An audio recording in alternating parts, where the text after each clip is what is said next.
Okay. Yeah, don't hit your phone like Howard. Good evening. I'm going to like to call the City Council meeting for October 1, 2024 to order. And Madam Clerk, roll call and posting of the agenda. Councilmember Perello. Here. Councilmember Tehran. Here. Councilmember Valenzuela. Not here. Mayor Pro Tem McDonald. Here. Mayor Zaragoza. Here. We have a quorum. Posting of the agenda. The agenda for this meeting was posted in the City Hall Bulletin Board on September 19th, 2024. We also have an announcement. Pursuant to Government Code, Section 54952.3, each member of the Housing Board of Commissioners present will receive $50 pay for convening this meeting. Thank you. Thank you. Item B is public comments and closed agenda items. Mayor, we do not have any speakers for closed session, in person or virtually. Thank you. Thank you. So our next item is item C, closed session items, and we'll go to our city attorney. And we do have Councilmember Madrigal. For the record, Councilmember Madrigal has joined the meeting at 5:02 p.m. Thank you. Okay, with closed session, we'll go to city attorney. Thank you, Mayor. The City Council will recess to closed session pursuant to Government Code Section 54956.9 Subdivision D1 to confer with its attorneys. The matter being discussed is Tykert Energy and Utility Group Incorporated versus City of Oxnard. Okay, thank you. Then we're going to close session. We'll be back at 5:30 for our appointment items.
Okay, thank you. We're back from closed session. Mr. City Attorney, any reports out of closed session? No, Mayor, there are no actions to report out of closed session this evening. Thank you, Mr. City Attorney. Our next item is item D, and item D is an appointment item. Excuse me, Mayor. Yes, ma'am? I'd like to announce for the record, Councilmember Basua has joined the council meeting at 5:08 p.m. Councilmember Madrigal, as previously mentioned, joined the meeting at 5:02 p.m. And Councilmember Valenzuela has joined the meeting as of 5:27 p.m. Thank you. Thank you. Okay, next item is an appointment item. This is City Manager Department, Subject Community Relations Commission Annual Report. Recommendation to the City Council, 1, receive a verbal annual report from the Community Relations Commission, and 2, present a proclamation designating the month of October 2024 as Multicultural Festival Month in the city of Oxnard. We have Martha Guillen is going to introduce our speakers. Good evening, Mayor, Mayor Pro Tem, members of the City Council, Mr. City Manager, City Attorney, and Ashley, our Assistant City Manager, as well as our City Clerk, Rose Chaparro. So I am Martha Guillen, staff support of the Community Relations Commission. They are here tonight to present to Council their annual report. So they have a few slides that they're going to be sharing with you tonight. And the purpose of the annual report is to give you an idea of the activities and communication that the Community Relations has interacted with the community. So before we start, I'm going to introduce Chair Stallion, who's going to be introducing the Community Relations Commission. And Martha, before you leave, after the presentation, they're coming up for a proclamation. The they'd like to share. proclamation, that's correct. All the commissioners. Okay. Perfect. Chair Mrs. Stallion, come in. Come on, excuse me. Welcome. Good evening. Thank you so much. Good evening, Mayor, Mayor Pro Tem, and City Council members, City Attorney, City Manager, City Clerk. Did I miss anybody? I hope not. Assistant City Manager. I want to recognize everyone. Thank you so much. I am Helene Stallion. I am the Chair of the Community Relations Commission. At this time, I would like to ask the commissioners to come up and just say hello and introduce themselves.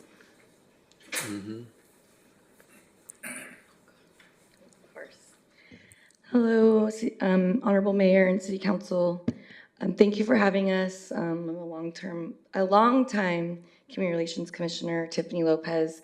Thank you for having us tonight. I just personally wanted to thank Mayor John Zaragoza for your, I think, over 40 or 50 years of service to the city of Oxnard. Yeah. I heard you're retiring, and you've been very supportive of this commission the entire time I've been a commissioner, and you've always attended our multicultural festival and supported our commission. So thank you very, very much for your years of service. Very you. appreciated. And it was 200 years, not 50 years. Thank you.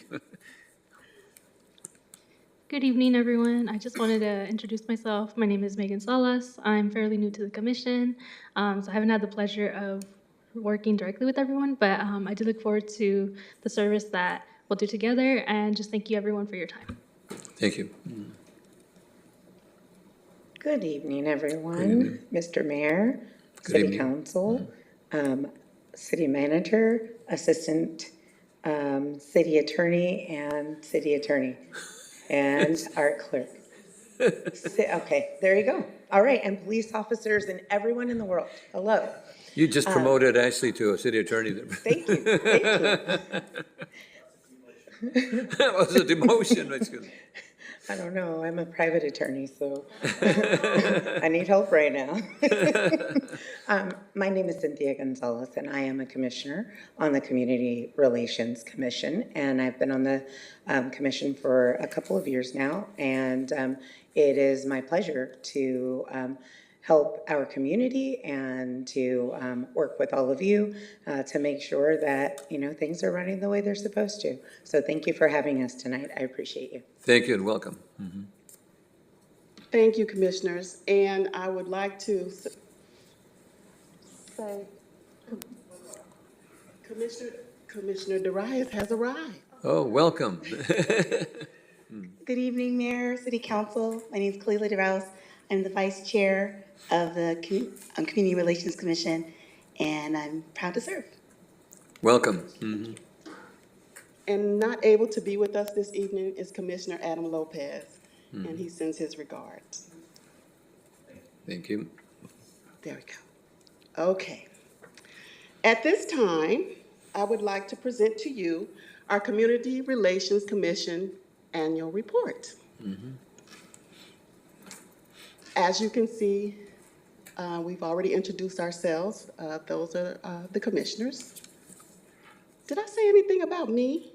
I did not. My apologies. I am, as you know, Helene Stallion, the chair, and I've been on the commission for a very long time, since like 2016. Oh, my goodness. And I love this commission. I love doing the service. Thank you.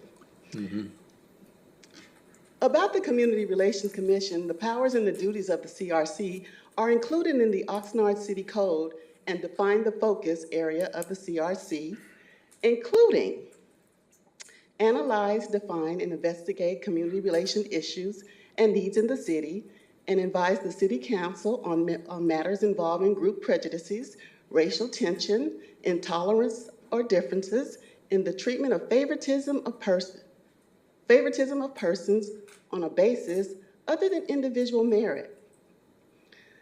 Disseminate information and educational materials and report that will assist in the elimination of practices involving group prejudices, racial tension, intolerance or differences in treatment or favoritism of persons on a bias other than individual merit, and endorse community events that improve community relations in the city and are consistent with the duties of the Community Relations Commission. The CRC currently has 6 appointed commissioners with 1 vacancy in District 4. The CRC regularly invites local organizations, city staff, and other groups to showcase the work they do to further the mission of the CRC. In 2024, the CRC has received the following presentations: Special Population Programs in the City, Recreation Fatherhood Summit, Presentation on Programs to Employ Persons with Mental Disabilities in the Human Resources, in the city, and that's Human Resources, apologies, EMS Course Program and Woman in Fire Initiative, the Fire Department, 2024 Cesar Chavez Memorial March. The County Clerk Recorder came to discuss the voting rights in underserved communities and develop a drone as first responders DFR plan for the city of Oxnard by the police department. And I must say that we were able to talk to each individual and ask questions, and they were able to give us great information on each of these topics. Great. The 26th Annual Multicultural Festival, October 7th, 2023, the CRC has hosted and organized the Multicultural Festival for the past 26 years at Plaza Park.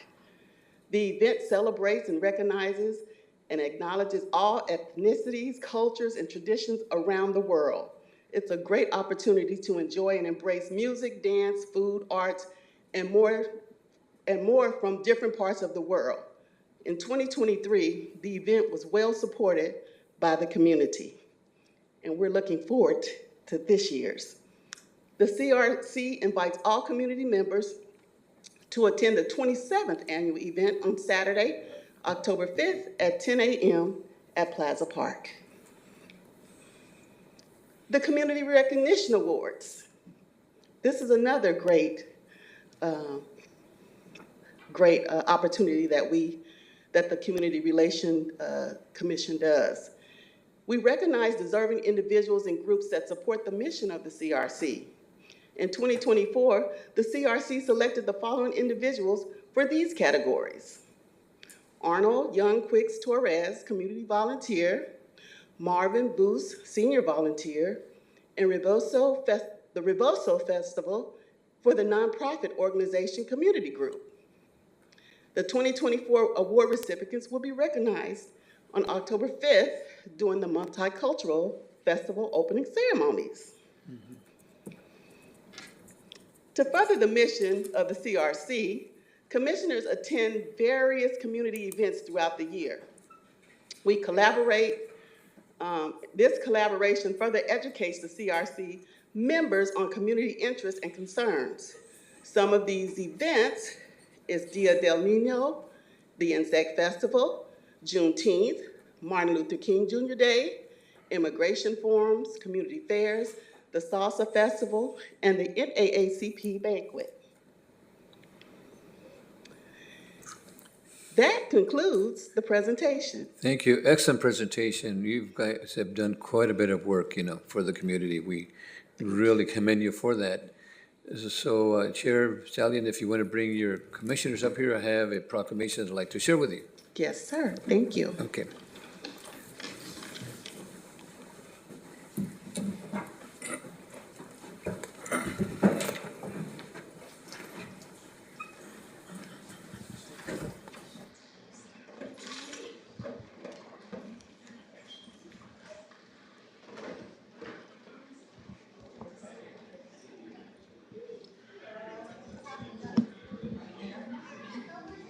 Good job. You want to stand next to me? Yes. Yes, ma'am. Yes, ma'am. Thank you, ma'am. Thank you. Love you. How are you doing, Mr. Mayor? Doing good. Thank you Get to so stand much. by you? Absolutely. Okay. Yes, Right. yes. Give me 5. Okay, we have a proclamation, October 2024 is Multicultural Month, whereas the month of October is designated as Multicultural Month in the city of Oxnard as part of the United Nations Day celebration throughout the world. Whereas with representation of many cultures from around the world, with 20 languages being spoken in the city of Oxnard, is truly a diverse community. And whereas the Community Relations Commission will celebrate the 27th Annual Multicultural Festival to be held at Plaza Park to embrace and celebrate the city's cultural diversity. Whereas admission of the celebration is free and will feature live entertainment, crafts, exhibits, international booths, kids' activities, and foods from a vast variety of cultures. Whereas the multicultural provides an opportunity for the community to come together to learn more about cultures and appreciate the richness each culture adds to a community and to recognize the common humanity that links each culture to each other. Now therefore, I, John Caesar, Grossa, Mayor, City of Oxnard, hereby proclaim October 24th Multicultural Month in the City of Oxnard and encourage all residents to come and discover and share, celebrate diversity in the environment where education and fun are intertwined in the 27th Annual Multicultural Festival at Plaza Park in Oxnard, Plaza Park, October 5th, 2024. This is signed by the mayor today. And young lady, Yes, sir. here we go. You want to we'll let her. Okay. Well, thank you. Thank you to the community and on behalf of the Community Relations Commission. What you can expect this year is an array of food vendors, and this is at the Multicultural Festival, right? Kids' activities, we got song and dance, we got international booths, we have a fun family event that showcases the great diversity of this wonderful city of Oxnard, California. Thank you. Thank you. Thank you so much. Anybody else want to share anything? No? Yes? Put your hands together for this. Really, really thank you so much for the. And tell Mr. Adam Lopez that we miss him. And thank you again for all the good work that you do. Thank you so much. Thank you. Thank you. Thank you. Thank you. One more hand and we'll let him go out. And Martha, you know what the most important thing, and Martha works for me. He says, thank you, Martha. Thank you for the good work. Thank you so much. Okay. Thank you, Mayor. Thank you. We'll see you, Mayor.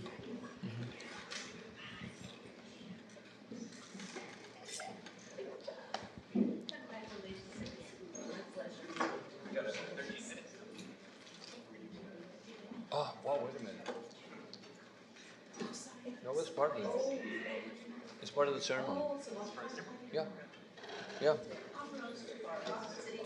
6 o'clock.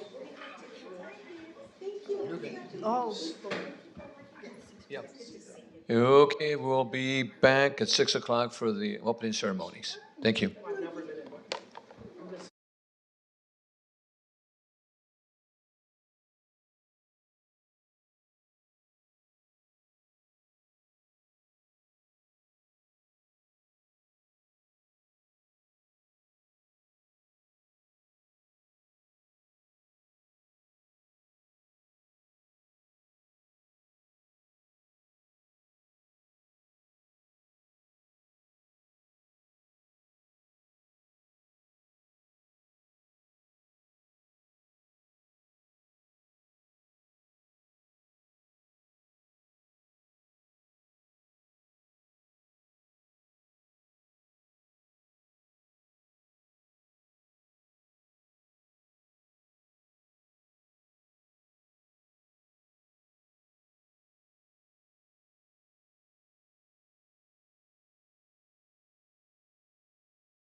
Good evening.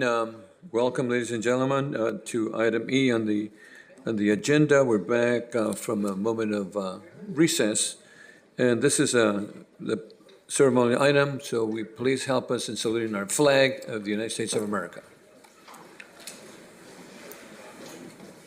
I pledge allegiance to the flag of the United States of America and to the republic for which it stands, one nation, under God, indivisible, with liberty and justice for all. Thank you. Okay. Excuse me, Mayor Zaragoza?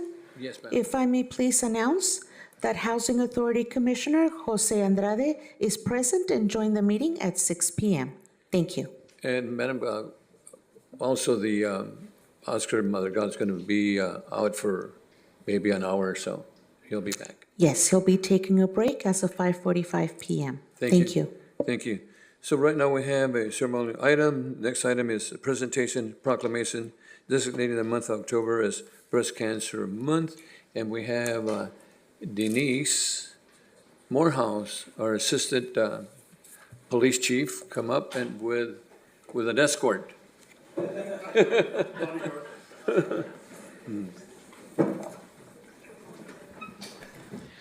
Okay, let me put this over to one side. Chief, how are you? Come on. Okay, let me see. We have proclamation, Breast Cancer Awareness Month, October 2024.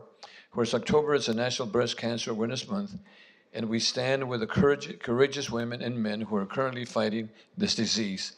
And we honor those who have lost their lives or their battle to this terrible disease.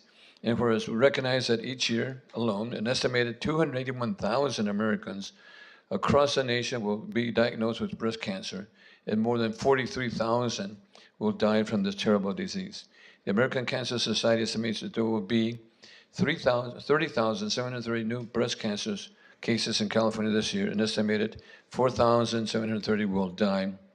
And also, we encourage all residents to be proactive in the crusade against this deadly disease, including seeking advice of healthcare providers and understanding the risk factors and importance of getting appropriate cancer screening tests and making lifestyle changes that may reduce the possibility of breast cancer.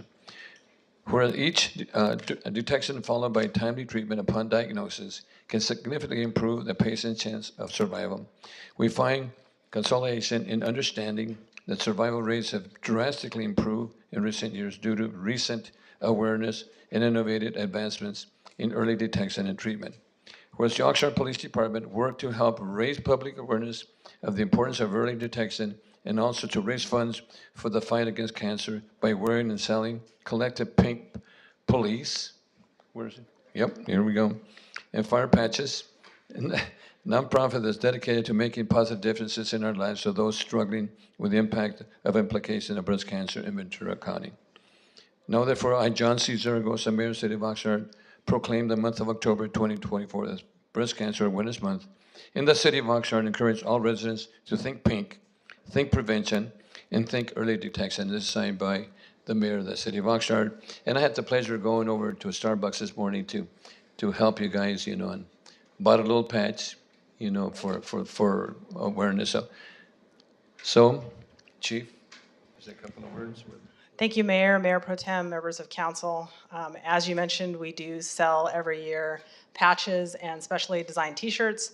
All the proceeds go to an organization that keeps the money here in Ventura County, supporting those who are survivors and who are battling breast cancer and their families. And this organization is Ribbons of Life. Again, that money stays here in Ventura County. Since 2018, the police department has raised over $82,000 in this effort to support this cause, and we thank you very much for recognizing this month as Breast Cancer Awareness Month. Thank you. Thank you, Chief. And No, I'm good. You got me in the future. okay, he's only the bodyguard. Well, he's here with us today. But put your hand together again for the police chief and everybody that today. Thank you, Chief. Thank you. So again, please help cancer survivors and actually donate for cancer. Is really, really important. Thank you so much, Chief. Thank you. And thank you to the police department for the good work.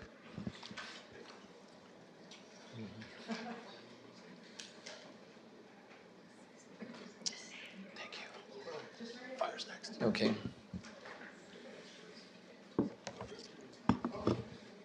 Thank you, and now we go with the fire department. We need Chief Alex Hamilton, come right up. Do you have any other firefighters with you, or? Just me, I'm flying solo tonight. Okay. You don't have a bodyguard?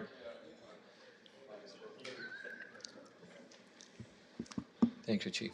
Thank you so much. Okay, this is Proclamation Fire Prevention Week, October 6 to 12, 2024, where the City of Oxnard is committed to ensuring the safety and security of those living and visiting in Oxnard, whereas the fire is a serious public safety concern both locally and nationally. Homes are locations where people are the greatest risk is in their home from risk from fire. Whereas where home fires killed 2,700 people in the United States in 2022, according to the National Fire Protection Association, NFPA, and fire departments in the United States responded to 360,000 home fires. That's a lot of fires. Where the Fire Prevention Week established a commemorate with the Great Chicago Fire, a tragic fire event that happened October 5th to October 9th in 1871 that killed an estimated 300 people, left 100,000 people homeless, destroyed more than 17,400 structures, and burned more than 2,000 acres. Whereas the 2024 Fire Prevention Week theme, smoke alarms, make them work for you effectively, serves as a reminder of the importance of having working smoke detectors in your home. Whereas roughly 3 out of 5 deaths happen in the home with either no smoke detector or the detectors not working. Whereas working alarms cut the risk of dying in the reported home fires almost in half. That's really significant. Whereas smoke detectors alarms alert you to danger in the event of fire in which you may have a little or as little as 2 minutes to escape to safety. Whereas residents should make sure that their smoke detectors meet the needs of all their family members, including those with sensory or physical disabilities, and test smoke detectors at least once a month. Therefore, I, John C. Zergos, Mayor of the City of Oxnard, proclaim October 5th to 12 as Fire Prevention Week in the City of Oxnard and urge all residents to install and test their smoke detectors, practice their home fire escape plan, and support the many public safety activities, efforts by the Oxnard Fire Department Emergency Service during Fire Prevention Week. Chief.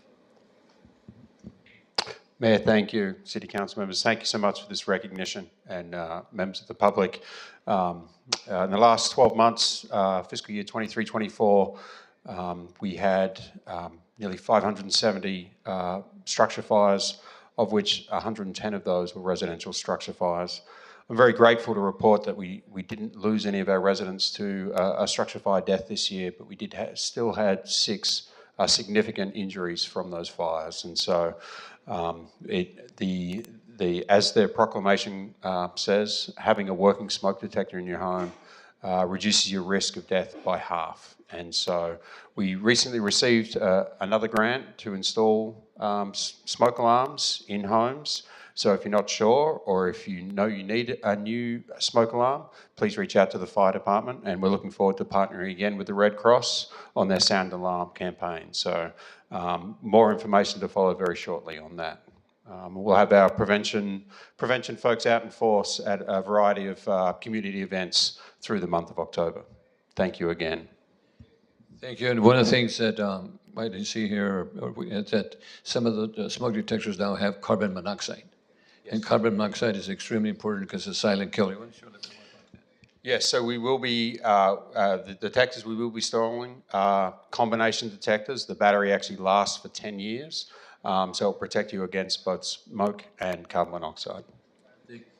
Thank you, Chief. Put your hands together again for the fire department for all the good work. Thank you, Chief. Thank you.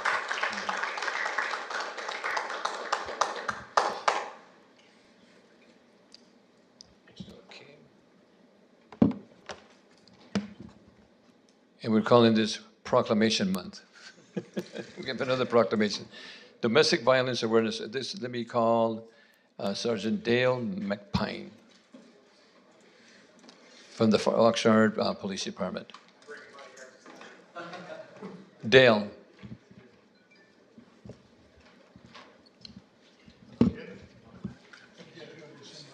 Hey, I know you. Hi, thank you. Thank you. Thank you. But give somebody this. Okay, it's Proclamation Domestic Violence Awareness Month, October 2024. October is designated Domestic Violence Awareness Month, and domestic violence is a crime which affects all races, cultures, social and demographics, and it has a profound impact on families and the community. Whereas children that grow up in a violent home are believed to be abused and neglected at a rate higher than the national average. Where only a coordinated community effort will put a stop to this atrocious crime. Where Domestic Violence Awareness Month provides an excellent opportunity for residents to learn more about preventing domestic violence and to show support for numerous organizations and individuals who provide critical advocacy services and assistance to the victims. Where the City Oxnard Police Department and community-based organizations are in position to provide education, information, and services to assist victims in believing that they have the right to feel safe and to live free from violence at home and at the workplace. Whereas we recognize the survivors and victims of abuse, whose courage inspires all, we recommit to offering a helping hand to those most in need and to remind them that they're not alone. That's really important, that they're not alone, which I think is really great. Where we must continue to stand alongside advocates, victim service providers, law enforcement, and other criminal justice system to hold offenders accountable to provide care and support to survivors during the darkest moments of their life.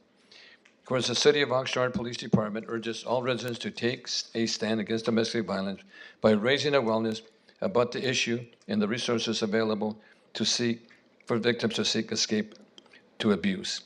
Whereas we continue our efforts to end the violence in our homes and schools and communities. Now, therefore, I, John C. Zaragoza, Mayor of the City of Oxnard, do by proclaim October 2024 as Domestic Violence Month in the City of Oxnard and encourage all residents to participate in programs and outreach efforts towards educating and supporting those victims of domestic violence. So thank you. Thank you, Mayor, members of the City Council. Yes, domestic violence is an important awareness topic. I invite members of the public this year to wear a purple ribbon on their clothing or put a magnet on the side of their vehicle to bring awareness towards domestic violence. Domestic violence is one of those crimes that not only affects the victim of the abuse, but also affects their family, their friends, the members of the community. I'm proud at the Oxnard Police Department we partner. I have brought a few of my detectives up here to help investigate those cases. But we partner with community-based organizations like Community for Family Harmony, the Family Justice Center, the Ventura County District Attorney's Office, and countless others. On Monday, October 21st, we'll be having our annual spectacular event. And at that event, we're going to have a domestic violence awareness booth. I invite everybody to come out with their family and seek information that we will be providing out at that booth. Thank you, Mayor. Thank you. Thank you, Officer. Anybody else wish to share anything? No? Thank you again. Here we go. Introduce the officer. Detective Danny Cosio. Detective Juan Morales. Sergeant Scott Aaron. Thank you again, and please support our police department. And domestic violence is really, really important. It happens, believe it or not, even in your own home from your own relatives. So please be careful, and thank you again for the good work. Thank you again. On behalf of put your hands together. Thank you. Thank you. Thank you so much.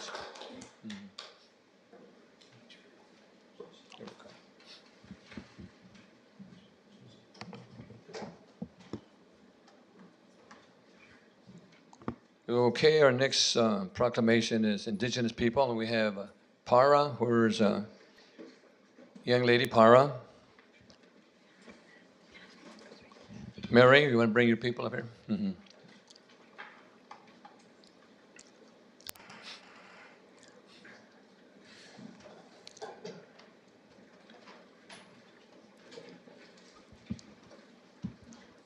Thank you, Mia. Thank you so much. Thank you. Come get on this side. Get on this side. Before I read this proclamation, Mary wants to have us a moment of silence for the indigenous people that they have been abused and et cetera, et cetera. So, moment of silence, Mary.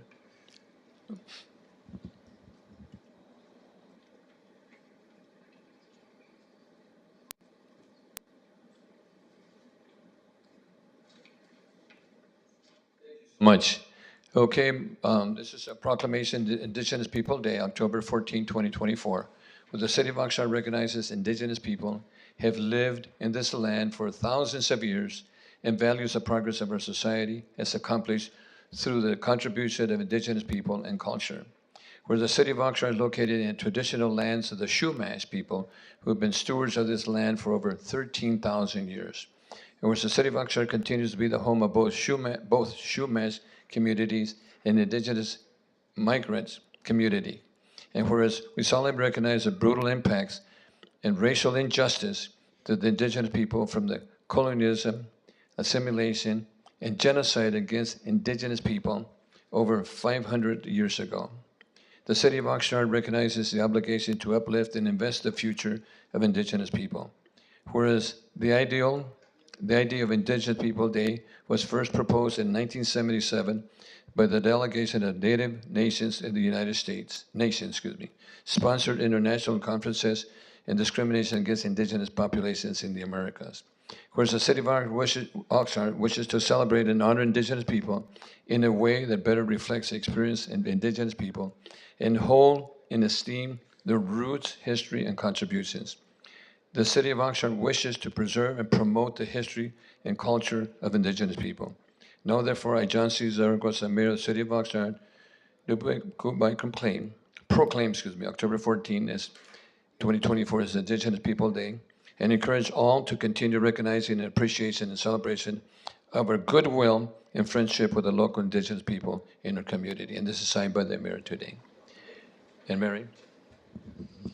Hakua kukiati kakti Marian alap kashwa nono kakinalayu. I just want to say thank you to everybody. And we really wanted to take a moment of silence for the woman from the Morongo tribe about a week ago who a feather alert was issued, and she's won't be returning home to her family.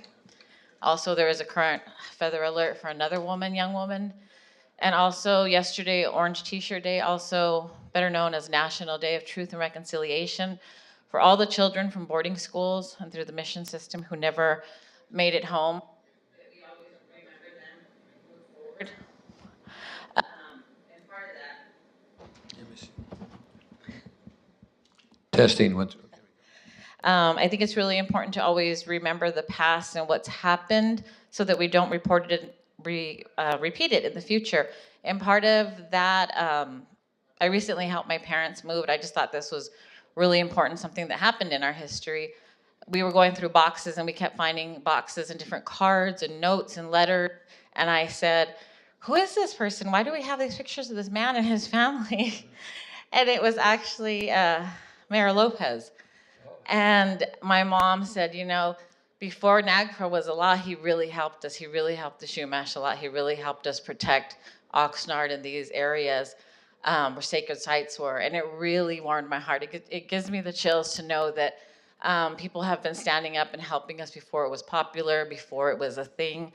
So I have roots in Oxnard. Years.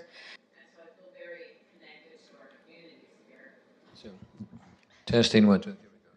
This microphone doesn't like me. Anyways, I just want to say thank you. And I am very touched and honored by some of the council members here that have spoke up about MMIW and other issues in our communities far and wide, and everything that happens to Indigenous people in other countries does affect us. And I really want to accept this on remembering their behalf as we move forward, that this is a very trying time for everybody, very stressful moving in with new elections. We don't know what's going to happen. And all we can do is really pray for our brothers and sisters and hope that we can maintain our sovereignty and maintain our mental health. So I'm everybody wishing prayers for good health and happiness. Thank you. You want to introduce her? Oh, no. Sorry. Ukianti Kakti Shokwa Tasino. Hello, hello. My name is Robin Redwater, and I'm Marianne Parr's daughter, and I'm grateful to be here for the third time in a row. I'm Talon. I'm her daughter. I mean, she's my mom. So what did you say? What was it? What did you say? So he would say Haku Haku Ukianti Kakti Talon. So interpretation says we love our mayor in the city of Oxnard. Put your hands together again for the indigenous. Thank you so much. Thank you. Thank you, Mija. Thank you so much.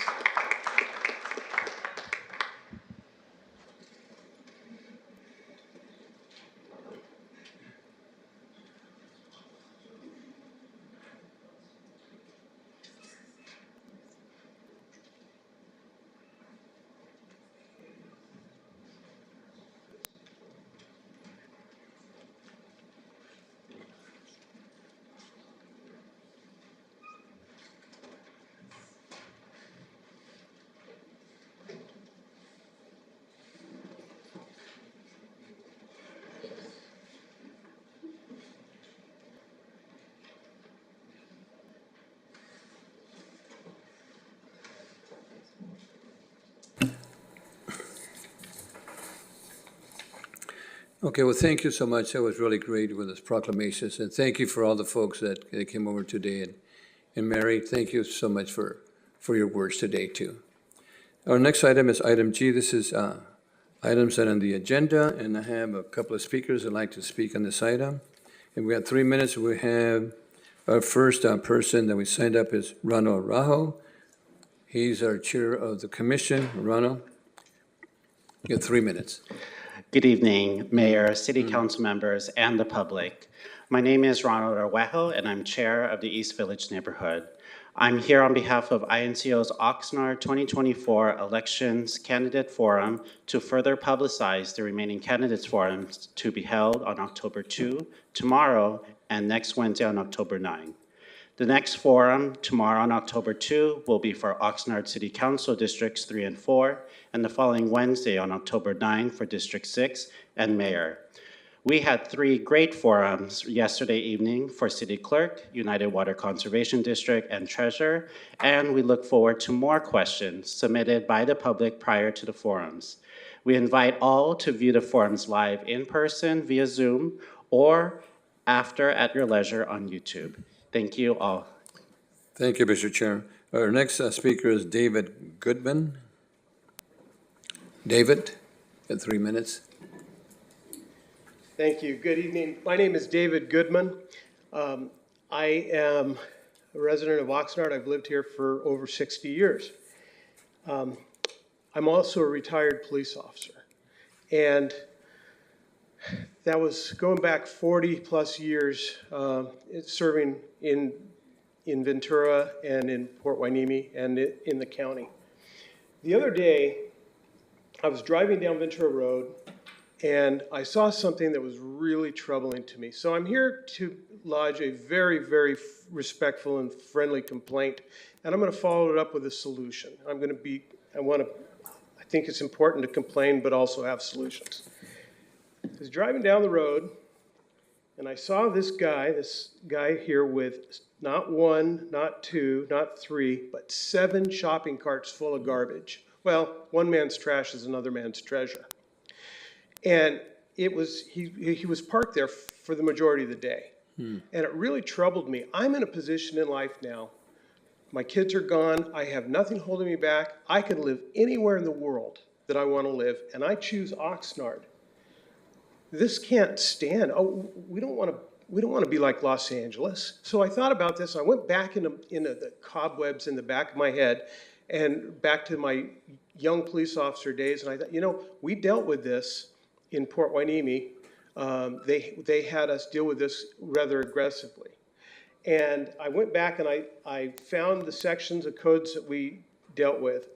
In California Business and Professions Code 22-435 makes it a misdemeanor to simply be in possession of a shopping cart while that cart is not located on the premises of the retail establishment. It's a misdemeanor. For the life of me, I don't know why our officers are not citing these guys. It's a good misdemeanor citation. It doesn't require a theft report or a prosecution by the business owner. I don't know why they're not citing them. Obviously, the people, are gonna not show up in court, a large percentage of them, but then that turns into a warrant and gives the officers a tool to make life as a homeless person, and I'm talking about, not about the widow with 3 kids that her husband left her with an empty checkbook. I'm talking about the people that want to live in a parallel society with no rules. And that's the group I'm talking about. It gives the police officers the opportunity to deal with it. Now, what do we do with the shopping carts? Well, Oxnard City Ordinance provides that the owner of a shopping cart shall be responsible for the cost of removal and storage of an abandoned shopping cart. That's section 7-167. Mr. Goodman, thank you so much. I know that our police, chief of police, and our code compliance people listened to your recommendation. And thank you for. Thank you for listening to me. We have the tools. I hope we have the courage to deal with this. Thank you, sir. Thank you. The next speaker is Steve Nash.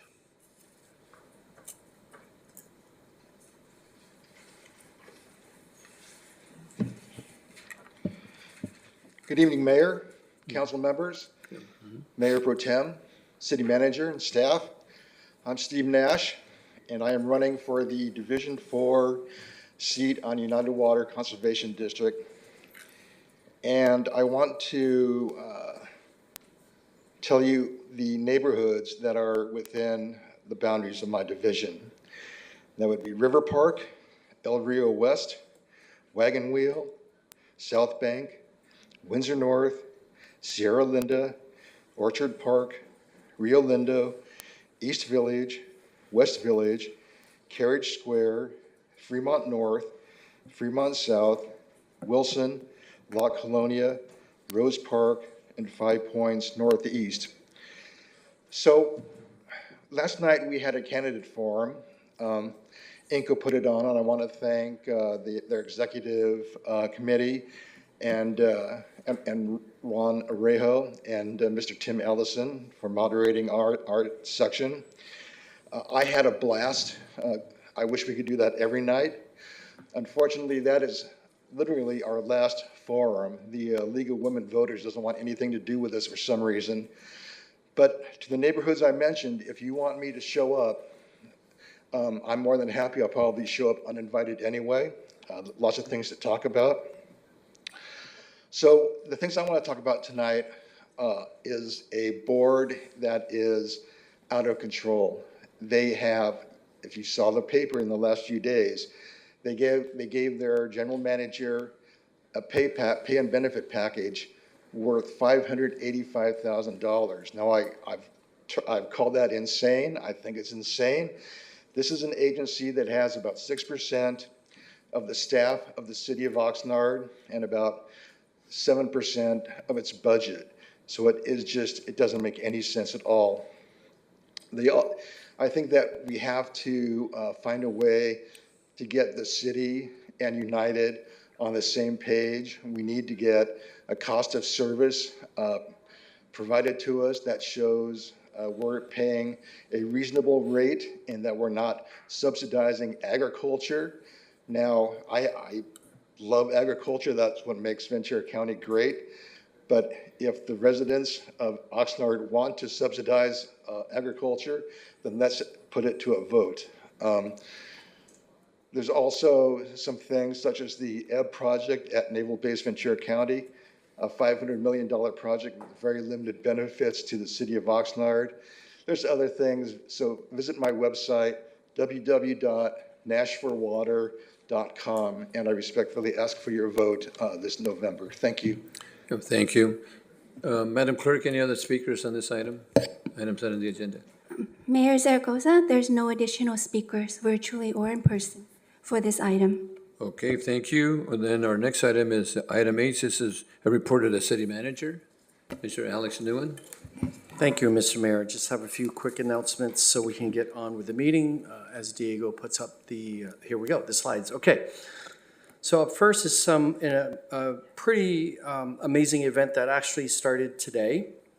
And it is, as you can see here on the screen, the Oxnard Police Activities League, popularly known as PAL, is hosting an international PAL boxing championship tournament, which is today through Saturday, October 5th, at the Oxnard PAL Gym, which is located at 350 South K Street. We have invited and are having over 750 amateur boxers ranging from ages 9 to 40 in both male and female divisions. And they have traveled not only from across these United States, but from 8 other countries, including England, Italy, Ukraine, Malta, Mexico, Saudi Arabia, India, and people from the Romani people of Europe. So they're here, I suppose, duking it out. The schedule and the links to the live stream, it's being live streamed, so you can go in person or check it out online, are available online at oxnardpalboxing.com.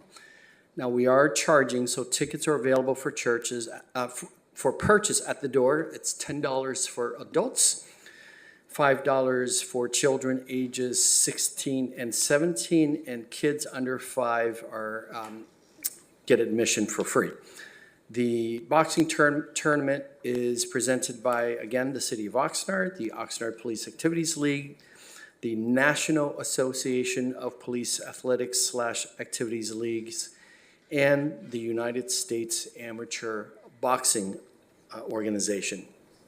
So there you have it. If you're a fan of amateur boxing, or if you're curious, or if you want to meet people from the Romani people of Europe contingent, you can attend this amazing amateur boxing tournament. All right, next, as we heard earlier from our commission, the Multicultural Festival is occurring for the 27th time this Saturday, October 5th, here in the heart of Oxnard at Plaza Park. Begins at 10 a.m. and will run through to 4 p.m. Plaza Park is, if you need it on your GPS, it's 500 South C Street.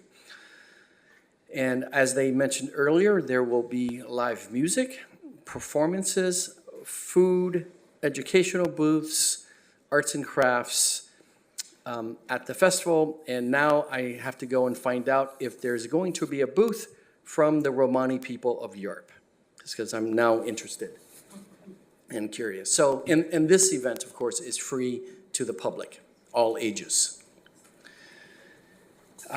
Finally, this has been a long time in coming. We have a terrific, or I should say a terrifically important presentation that will be presented to the City Council a week from tonight, Tuesday, October 8th.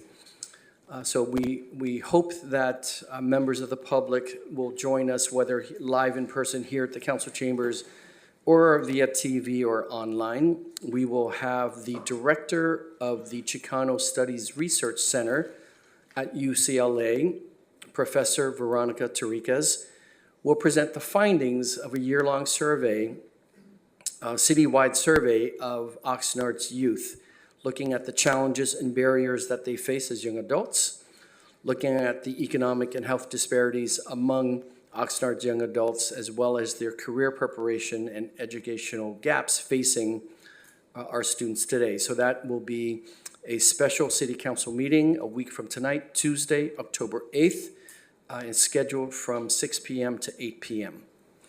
Thank you very much. Thank you. Madam Clerk, any speakers on this item? Mayor Zaragoza, there's no speakers for this item. Thank you, Mr. City Manager. Our next item is item I. This is the City Council. If you have any brief announcements you'd like to share with us, and also any items you'd like to place in future agendas. And we have 3 minutes on this item? We'll start with Councilman Tehran. Thank you, Mayor. I want to first thank all of the folks who came out tonight to speak. Thank you to our public safety folks who received proclamations tonight for a couple of items, and all super important with breast cancer awareness and domestic violence awareness and prevention, as well as fire prevention.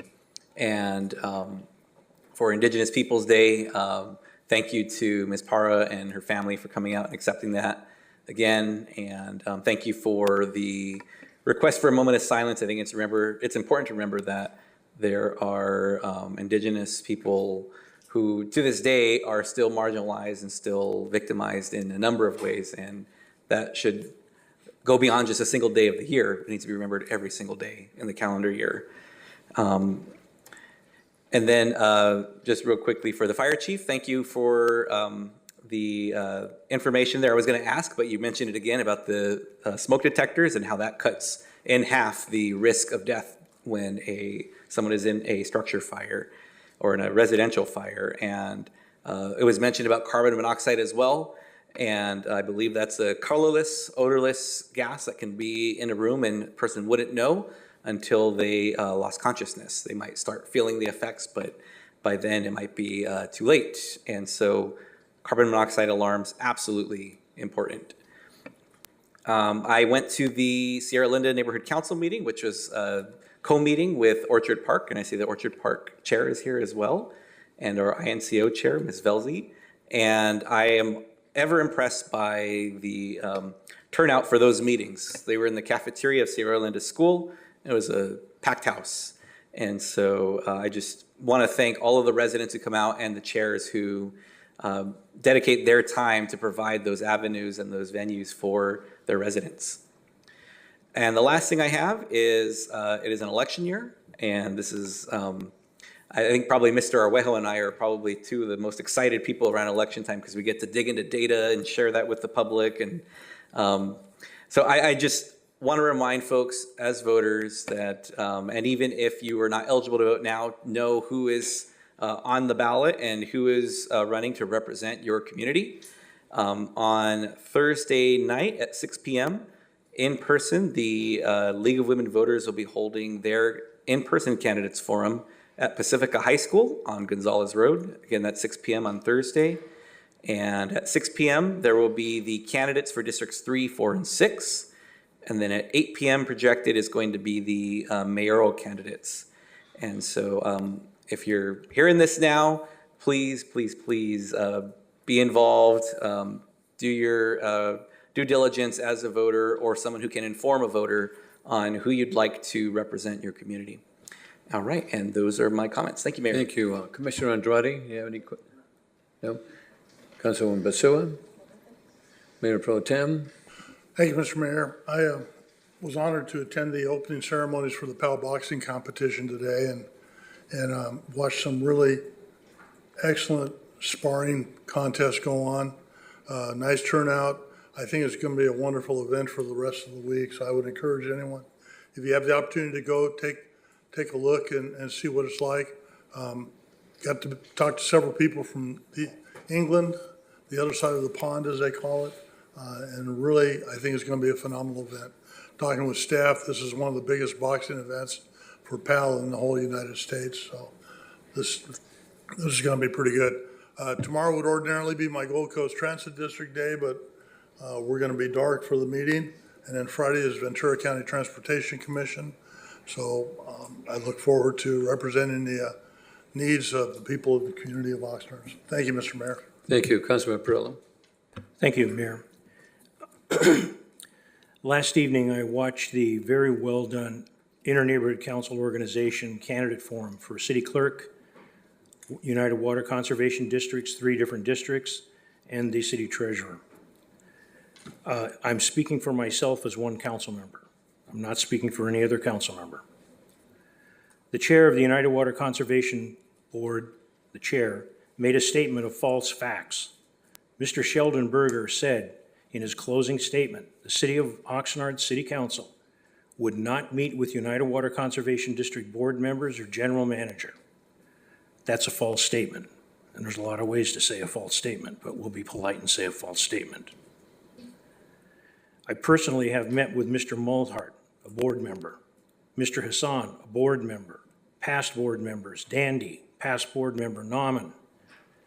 I did not attend the one meeting when, I beg your pardon, I did attend one meeting with both Mr. Mulhart and Mr. Hassan, and Mayor Zaragoza was with me. I have asked our city manager, Mr. Nguyen, have you ever met with United Water Conservation District management or board members? He informed me that yes, he has. The reason I bring this to your attention, facts matter. When we have a chair, 42 years of service of a board who deals in unfact statements, it matters. That's the end of my comment as a councilman on this matter. I hope that the public will take advantage of this boxing deal. As Terrell Harrison has very bluntly said, this is amateur. This is not the sideshow of professional boxing. This is something really to see. The other thing, I did have the opportunity to attend with Councilman Turan, the joint council meeting, and it was very well attended. I appreciated the events tonight, and I hope that the people do take advantage and go to these events where you have an opportunity to see the people that you'll be voting on. My hat's off to the INCO for the job they did. Thank you very much. Thank you, Councilor Valenzuela. Yes, thank you. On Saturday, September 21st, I was able to join the Coastal Cleanup Day on Ormond Beach with Assemblymember Bennett, the Media Foundation, and plenty of our Oxnard City staff out there educating folks on our channels and waterway systems. Last Monday, I was able to join the Ventura College Political Science Club to kick off their alumni series of individuals who currently serve in government and hoping to connect them with other Ventura College alumni who serve in other positions throughout Ventura County. This past Saturday, I joined SCIU 721's Latino Heritage event in downtown LA, where I saw, I believe, Supervisor Lopez, who's in the audience with us tonight. Ran into her there to join them for Latino Heritage Month. And then this upcoming Thursday, next Thursday, October 10th, Redwood Neighborhood Council will be having their meeting at 6 p.m. at the Lutheran Church. Thank you. Thank you. Okay, and I'd like to start by saying that I really want to thank the ER department.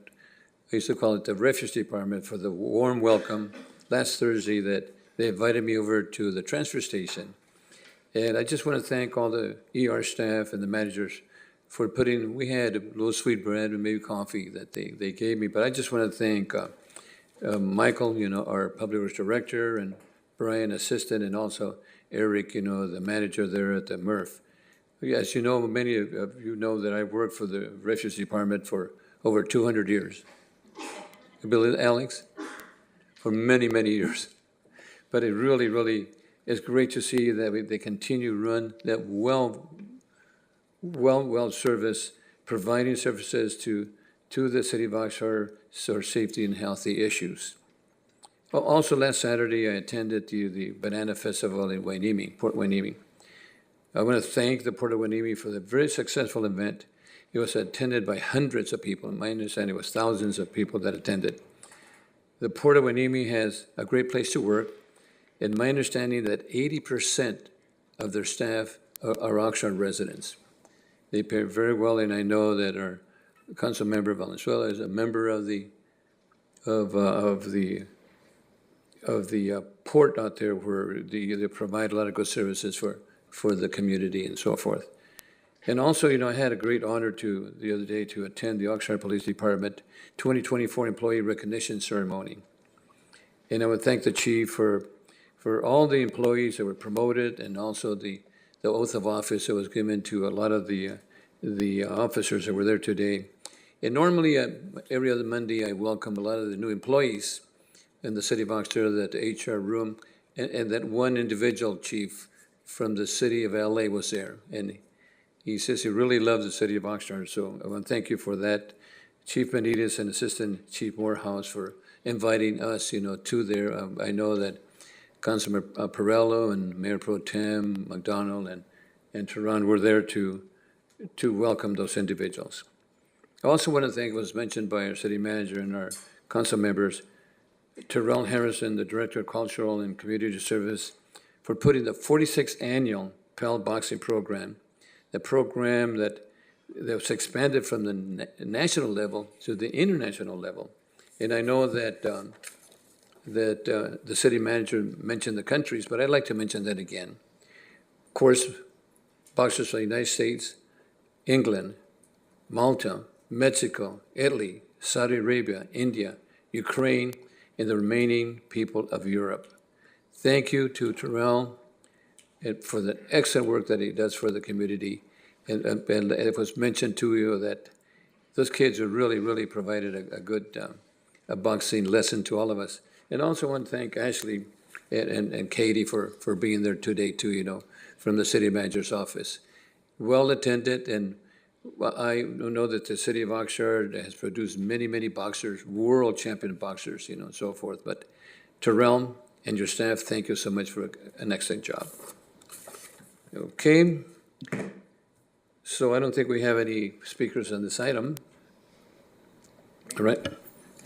Something, Mayor. Go ahead. If the city manager or the police chief would address how many new officers were sworn at a recent event. That's a big deal, and I apologize for missing that. No, thank you. Mm-hmm. Good evening, Mayor and Council. Last week, we had the pleasure to swear in 6 academy graduates, as well as 1 lateral officer that transferred in from the Los Angeles Sheriff's Department. So a total of 7 new officers. Thank you, Chief. Okay, our next item is, this is a city department, city attorney department, and the subject is resolution in support of Proposition 36, the Homeless Drug Addiction and Theft Reduction Act. Recommendation that the City Council adopt a resolution to support the Proposition 36 and for the Homeless Drug Addiction and Theft Reduction Act. And this was a pre-recorded item per Measure M. And I think, Mayor Pro Tem, you want to share something here, or? Sure. Thank you, Mr. Mayor. I asked that this come forward because I had been reading and hearing a lot of information about Prop 36 and what it intended to do. And I thought that we might be at a position where we could take a stance or a position on whether we endorse this proposition or not, or support it. And in the last few days, there's been so much new information that has come out in terms, in fact, the Public Policy Institute came out with a pretty lengthy report 2 days ago, I believe it was. And they raised some issues that I had not considered. And I'm like everyone else, that I have concerns about the takeovers of shopping facilities, Circle K and things like that, street takeovers. And I think we need to look at our system overall and see if we're doing the right thing. And initially, I thought that perhaps Prop 36 would do that, but reading the Public Policy Institute report, it made reference to the COVID pandemic and brings up the idea that potentially some of the societal ills that we're suffering now may be related to the COVID pandemic as opposed to other causes. I don't know. I don't have the answer. There's a lot of information out there, and I would still like to proceed with this and hear the comments that people have to make, but I'm not quite convinced that we may be able to get to a point where we take a position tonight. But I would still like to hold the public hearing. And Mr. Nguyen, do you have any additional to add to that?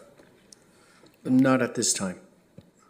So right now we have quite a few speakers, Mayor Pro Tem, on this item. And one of the things that you mentioned too, that I really do not believe in the smash and grab attitude that's happening here, but there's a lot of things that need to be taken care of in this Prop 36. So tonight what we're going to do is listen to some of the testimony that we have, and then potentially we can maybe look at it in the future. Is that correct? Yeah, staff, do you have any, you want to share any additional information? Good evening, Mayor Pro Tem, council members. We did put together a presentation. I'm happy to take questions. We also have Chief Benitez here if there are any additional questions specifically directed to the police department. Was your question for us to go over that PowerPoint as two questions now? We can probably take, you like have testimony first and then, presentation first. What would you prefer? Presentation first. Let's go ahead and have how long is the presentation, Chief? 12 minutes. Why don't we listen to then we have some testimony from the public. Come up to Chief. Thank you. Thank you. Good evening, Mayor and Council. For those who have met me, I'm Jason Benitez. Anybody watching this evening, I'm actually out of uniform this evening, so sometimes they don't recognize me. Diego, if you wouldn't mind, please going to the slide presentation right there. So as the police chief, I believe I have a duty to speak to significant items related to crime and our public safety. This evening, I am actually speaking to you as not just as a Ventura County resident, but also as a member of the Ventura County Law Enforcement Coordinating Committee, which consists of the district attorney, the sheriffs, all the municipal police chiefs in the county, and some other law enforcement agency heads, as well as a board member for the California Police Chiefs Association, for which I've been serving. I do want to acknowledge my colleagues that are also here to speak or who will speak on this item, regardless of whatever side of the issue they are on.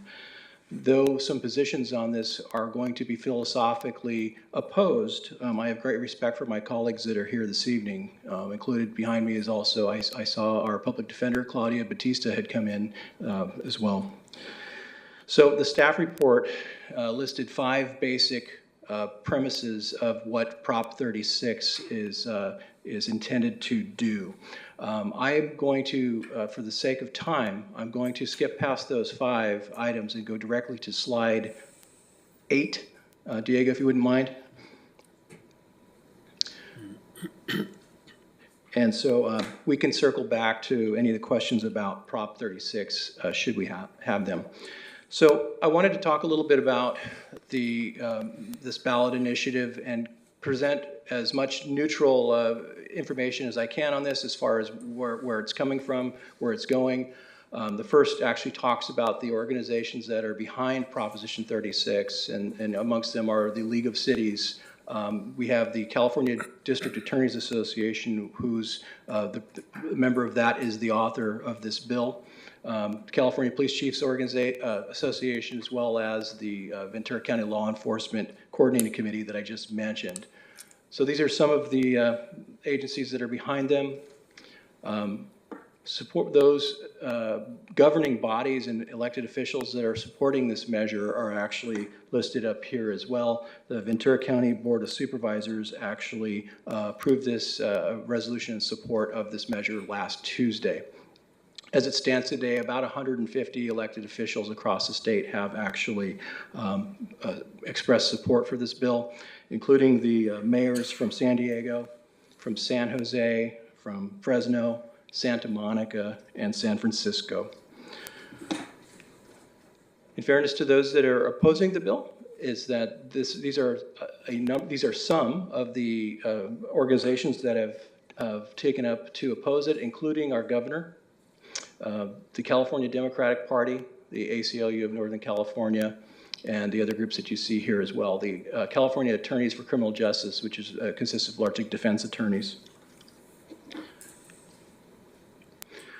Also, as the information on the slide that you see was taken directly from the California Legislative Analyst's Office, and this actually, the points that you see on this slide are those that are points that are brought up as points of concern for Proposition 36, and these are the 3 big ones that the Legislative Analyst's Office states. It talks about an increase in criminal justice costs, likely ranging from several tens of millions of dollars to the low hundreds of millions of dollars annually, primarily due to an increase in the prison population. Increased criminal justice costs, likely in tens of millions of dollars annually because of county jail, community supervision, and court-mandated mental health and drug treatment workload, as well as increase in the state case workload, because felonies usually do take more time to process as they wind their way through the system. As of September 19th, the Public Policy Institute of California announced a couple of weeks ago that Proposition 36 was polling at about 71% in favor. The PPIC indicated that Prop 36 is favored by majorities across both sides of the aisle. So, with those things said, and shifting gears, I'd like to provide the council with some background and context why those in public safety leadership positions believe that Prop 36 is the way to go. Prop 36 is viewed in this profession as making a revision, or what we just call a course correction to earlier legislation, who has been viewed largely in this circle as hindering policing for the past decade. Proponents of Prop 36 maintain that its course correction does not take us back to the days of mass incarceration, but instead the proponents will say that it promotes mass mandated treatment for drug offenders, as well as hold property crime offenders accountable. And they do point out that the court still, if Prop 36 is to pass, does have discretion how they handle these cases. So, as a public safety leader, I will speak about the policing's perspective of Prop 47, as well as some other measures from the same time period. Proposition 36 essentially revises parts of 47. It does not completely dismantle it. And I will try to relate this also to the local experience from what we see here in Oxnard. In the past 13 years, a number of bills were passed, legislation passed that significantly curtailed changes to laws. In 2011, we had the discussion about AB 109, which had to do with reducing the state's prison population. 2014, Proposition 47 also passed, and then in 2016, Proposition 57, which dealt with supervised parole, early release for good behavior, 2016. And to put it very simply, that these measures actually saved the state a lot of money and resulted in fewer people in our jails and more people living on our streets consequently. These changes largely involve persons that are referred to commonly as non-serious or low-level offenders. Unfortunately, without criminal consequences, without a means to obligate them to receive rehabilitative treatment, and without adequate social safety net, many of these non-serious offenders turned into what we refer to as habitual repeat offenders. And I'll say that during my 30-plus years at the police department, it was around 2015 that we began to see a noticeable change in our city. We began to see homelessness, as well as open drug use, proliferate in the city. It was here to an extent before that, but it really began to take off in those years. Prior to then, it was not common to see addicts smoking methamphetamine or shooting heroin in the public's view, on our sidewalks, in our parks, or sometimes near schools. It was not common to find piles of paraphernalia such as needles strewn about on the sidewalks to the extent that we have today. Unfortunately, today it's not far out of the ordinary, and I hate to say that. Fast forward a few years, and now fentanyl is part of the equation, and it's killing people. So as a board member of the California Police Chiefs Association, I can tell you that these non-serious yet very prolific offenders pose challenges across California. So this is not just an Oxnard problem. We hear about how property crimes offenders are not held to account under the current system, how it bears a negative impact on our communities. The conversation has been along the lines of having small family-owned businesses suffer. Businesses, as well as crime victims, choose to stop reporting theft after being victimized so many times. Some businesses eventually decide to close their doors in some cities and go elsewhere because of the crime, to the detriment of the community. So what I wanted to show you on this slide here is kind of what our experience has been in Oxnard. Now, nearly 5 years ago, then Chief of Police Scott Whitney shared a list of our top 10 most offenders over a 5-year period. This is on one of our Straight to You episodes, is episode 2 or 3 from 2019. At the top of the list, you see is that there is someone who was arrested 116 times in 5 years. This person was arrested 26 times in 2019 alone. Most of these arrests involve drug offenses or theft or alcohol or other property crimes. Most of the individuals are experiencing homeless, and all of these ones that you see in the top 10 prolific offenders had substance abuse issues.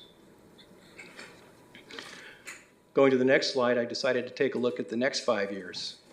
And looking at 2020 to present, we can see that not much has really changed here. Our top offender, 102 arrests in 5 years. But I'd like to drill this down a little bit and just give you a couple of examples of what we are dealing with in terms of the prolific offenders.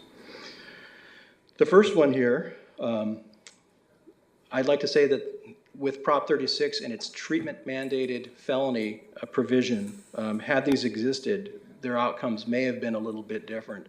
The first person, I'll just refer to him as Omar, and since 2019, he's had 11 theft-related arrests and is suspected of many more. He's a frequent shoplifter. He goes to stores, they know him by name when they see him coming. They know he's coming in to steal something, and he'll walk out with merchandise. Since 2019, he's had 8 drug possession charges, and he's overdosed 8 times. In a 3-day period, he had 3 overdoses, all of which were administered by Narcan, which I've spoken to about the council in the past.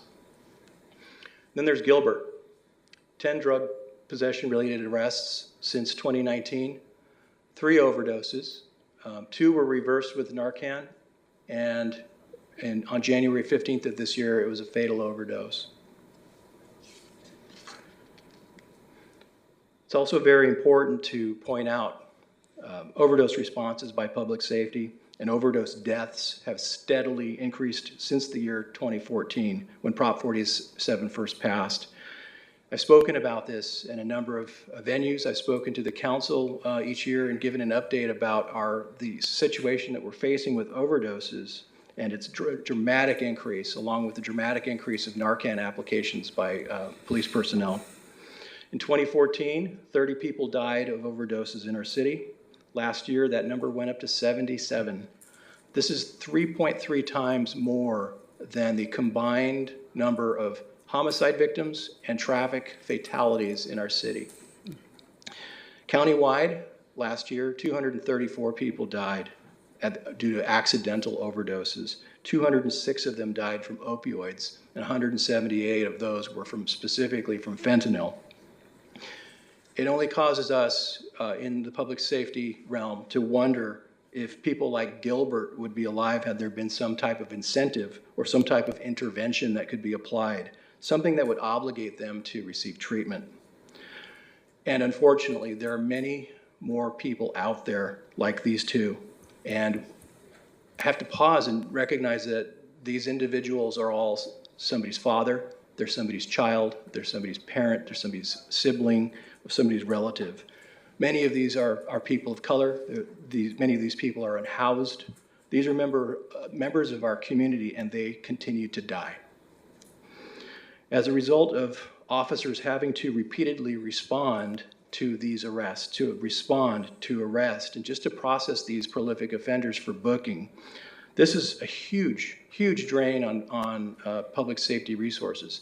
In polling other chiefs across the state, this is a very significant issue. Not only just the overdoses, but the drain on staffing that comes to already distressed staffing levels.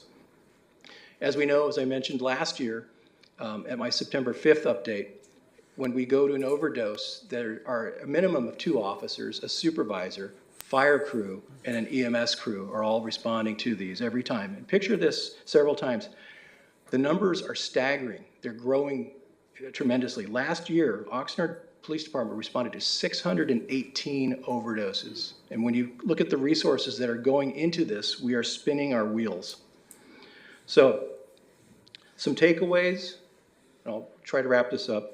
Under our current legal construct, in which there is diminished accountability and mandated addiction intervention, officers are spinning their wheels with calls for service related to these persons, repeatedly investigating the crimes that they are committing, as well as the vast amount of time spent processing them when they actually are taken into custody. The average intake for a non-complicated booking at county jail is at least 3 hours, and that's assuming that there's no medical clearance necessary. So essentially, one arrest is essentially can take an officer out of their shift for quite some time. Many of the cases end up just, are often released shortly after. They're back in the community like the ones I described, offending. And they, at the end of the day, they may receive judicial diversion with no further action. This detracts from a multitude of other productive efforts that our officers and public safety personnel could be engaging in. Things like engaging our community and doing more productive things. In addition, there is a huge fiscal impact on dealing with these prolific offenders, and not just the time spent, but the fact that it takes public safety personnel away from their ability to do these other things. The officers being tied up with these numbers of low-level offenders has another impact in that their availability to respond for other calls of service is diminished. So that, in other words, response times go up. Closing this up, I just want to say that it is our preference in the law enforcement realm and the policing realm to focus on violent crime, serious crime, and other proactive ways to police our community. But we're getting distracted and using too much of our resources on the property and drug offenders. We are currently in an ad nauseum, lather, rinse, repeat scenario that produces almost no result. Without treatment and without time in custody, we would expect this problem to get progressively worse with continuing property crime victims, continued increases in overdoses, including fatal ones. We recognize that with Prop 36's passing, the courts would still have discretion as to how they approach these cases that goes before them. For example, the courts may handle someone who stole a loaf of bread or a quart of milk from a store much differently than a person who repeatedly steals liquor or electronic goods from stores to sell them. The vast majority of us in California would prefer treatment over incarceration for people like those that I mentioned earlier. It is also important to point out that we do not want to go back to the days of mass incarceration. Simply arresting people and placing them into custody without anything else does not solve any long-term problems. We want to make a course correction to a more effective strategy, and we need to do something different from what we are doing now. That's all I have. Thank you, Chief. Council members, any questions to the Chief before we go to public testimony? Okay, so then we have, on my list I have Mr. Reyes, METZ Reyes. Is he virtual, Madam Clerk? Mayor Zaragoza, Metzley Reyes is currently online virtually. Metzley, please press star 6 to unmute, and you have 3 minutes.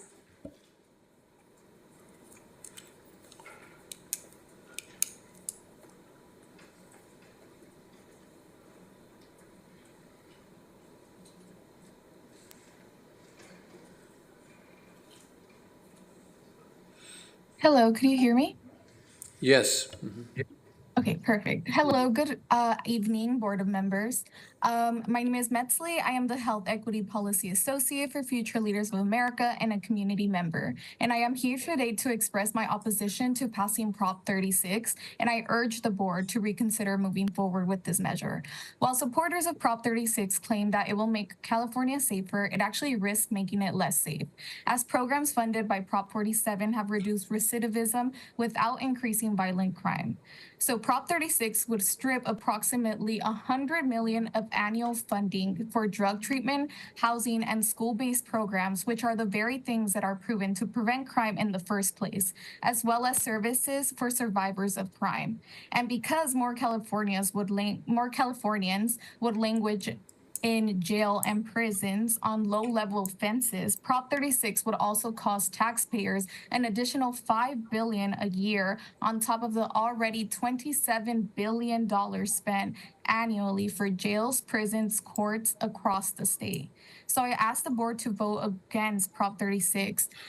And Prop 36 does not offer real solutions for the complex challenges that we face. No one says that we do not want safer communities, but Prop 36 is not the way to bring these changes. I urge you to explore more equitable and sustainable solutions for our state. Thank you for your consideration. Okay, thank you. Our next virtual speaker is Tom Cady, followed by Barbara Mackey-Ortiz. Tom Cady, Madam Clerk. Tom, please press star 6 to unmute, and you have 3 minutes. Hello, can you help me? Yes. Mhm. Okay. Thank you, Mayor. This is Tom Cady, and I'm a retired police officer and also speaking to you tonight as a board member from the Oxnard Chamber of Commerce. The Chamber recently took a position in support of Prop 36 because of the revolving door around theft, and I wanted to share that information with the council. I realize you're not voting on this measure tonight. But in addition to being a retired police officer, I've taught in criminal justice at a local university for 20 years now.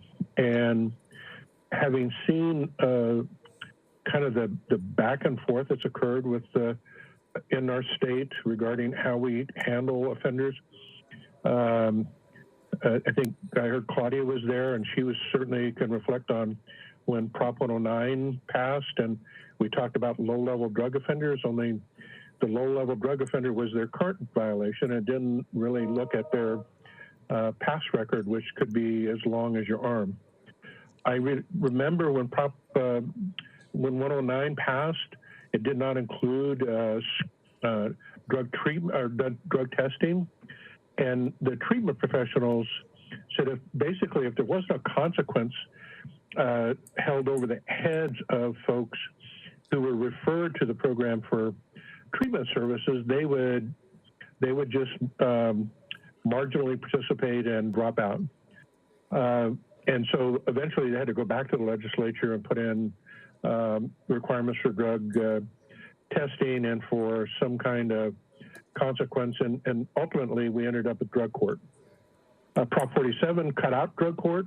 And now, I mean, I would suggest that Prop 36 is something that has to, some type of, whether it's Prop 36 or some other element, has to come in and provide consequences for folks who are repeat offenders and are not doing what they need to do, get out of the system. Now, Prop 36 does provide an opportunity for people to participate in mandatory training or treatment, which would then eliminate that violation. So it's not like they necessarily have to go on a 3 strikes and you're out kind of thing. There is an opportunity. 30 seconds. The offender, there is the opportunity for the offender to, take responsibility and do something to eliminate that violation. So once again, I would suggest strong consideration of doing something to address this repeat problem. Okay, thank you. The next speaker virtually is Barbara Mackey-Ortiz. Barbara, please press star 6 to unmute, and you have 3 minutes, please. Thank you. Barbara Mackey-Ortiz here. Good evening, Mayor and council members. I'm speaking to oppose this resolution. I'm very concerned with Prop 36. I kind of feel like it's sort of a bait and switch because they're trying to play on the smash and grab, and I agree. Those kinds of crimes need to be addressed, and maybe we do need to carve out something for folks who participate in that particular kind of offense. But this just kind of takes us all back. We're going to be spending a lot more money to keep people in jail, warehousing them. As it is now, we don't have enough resources for drug rehabilitation. So, I mean, that's always a tension.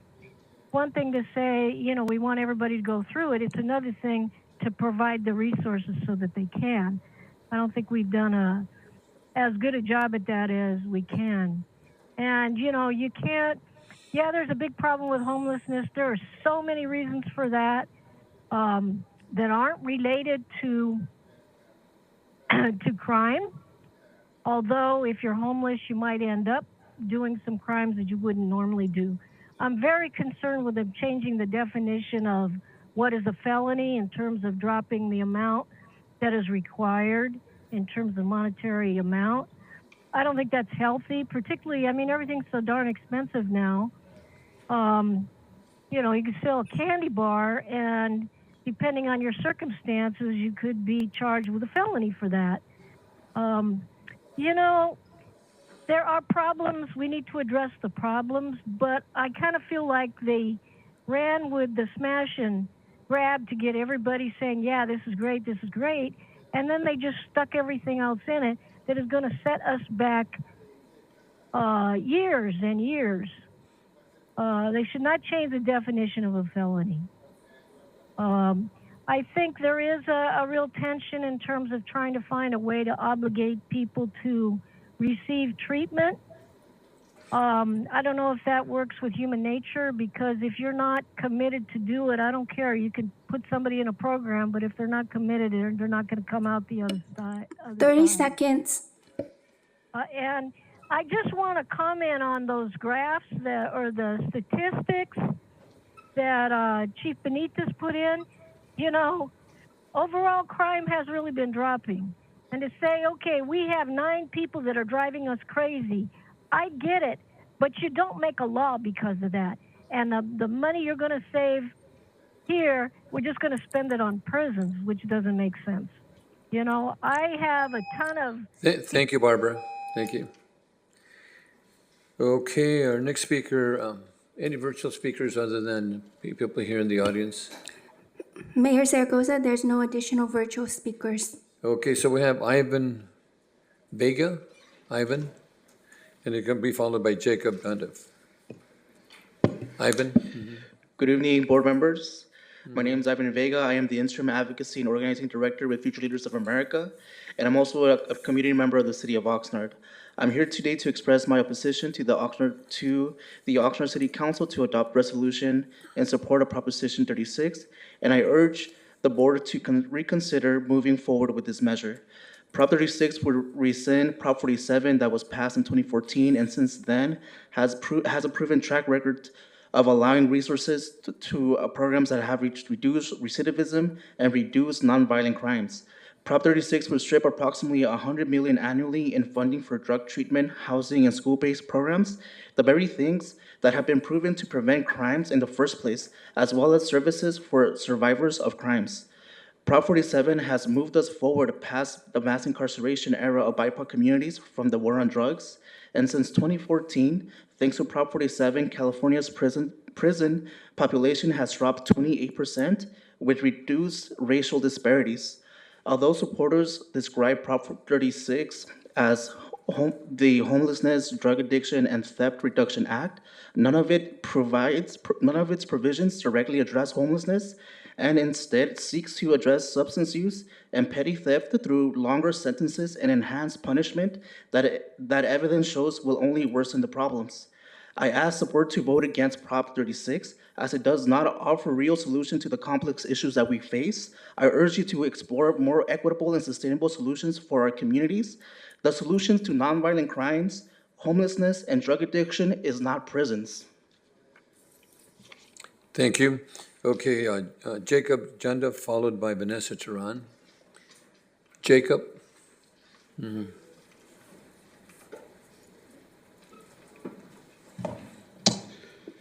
Good evening, Mayor, council members, city staff, and chamber guests. My name is Jacob Jundiff. I am the president of the Oxnard Peace Officers Association, representing the hundreds of men and women who protect the city 24/7. A decade ago, Prop 47, known as the Safe Neighborhood and Schools Act, removed any leverage the justice system had to encourage drug treatment and hold criminals accountable. What was sold to voters to make our communities safer has done the exact opposite. The studies and the crime stats do not lie. What does this lack of accountability look like? I'll provide you an example, which unfortunately is not uncommon. An officer is called for a theft investigation, locates a suspect and makes an arrest, transports the suspect to jail, completes the necessary paperwork, and then returns to the city to handle more calls for service. A few hours pass while patrolling their assigned area. That same suspect who was just arrested hours earlier is back out on the street. Prop 36 will bring back mandatory treatment and provide more discretion to the legal system to address habitual offenders and hold them accountable, unlike what is happening right outside those doors right now. Our members are repeatedly dealing with persons who commit theft crimes, drug crimes with impunity and without any consequence. There is no incentive to encourage treatment for drug offenders. This is not a conservative or liberal issue. Everyone in this room can do their own research and see that an overwhelming majority of Californians, a majority of Oxnard citizens are tired and fed up and want real consequence to those committing crimes. The number is staggering at more than 70% approval rating at this moment. We need a system that will steer towards treatment and consequence. I urge you to support this resolution and show the citizens of Oxnard that you deeply care about their safety and holding those who commit crimes accountable. Thank you for your time. Thank you. Vanessa Teran, followed by Claudia Bautista.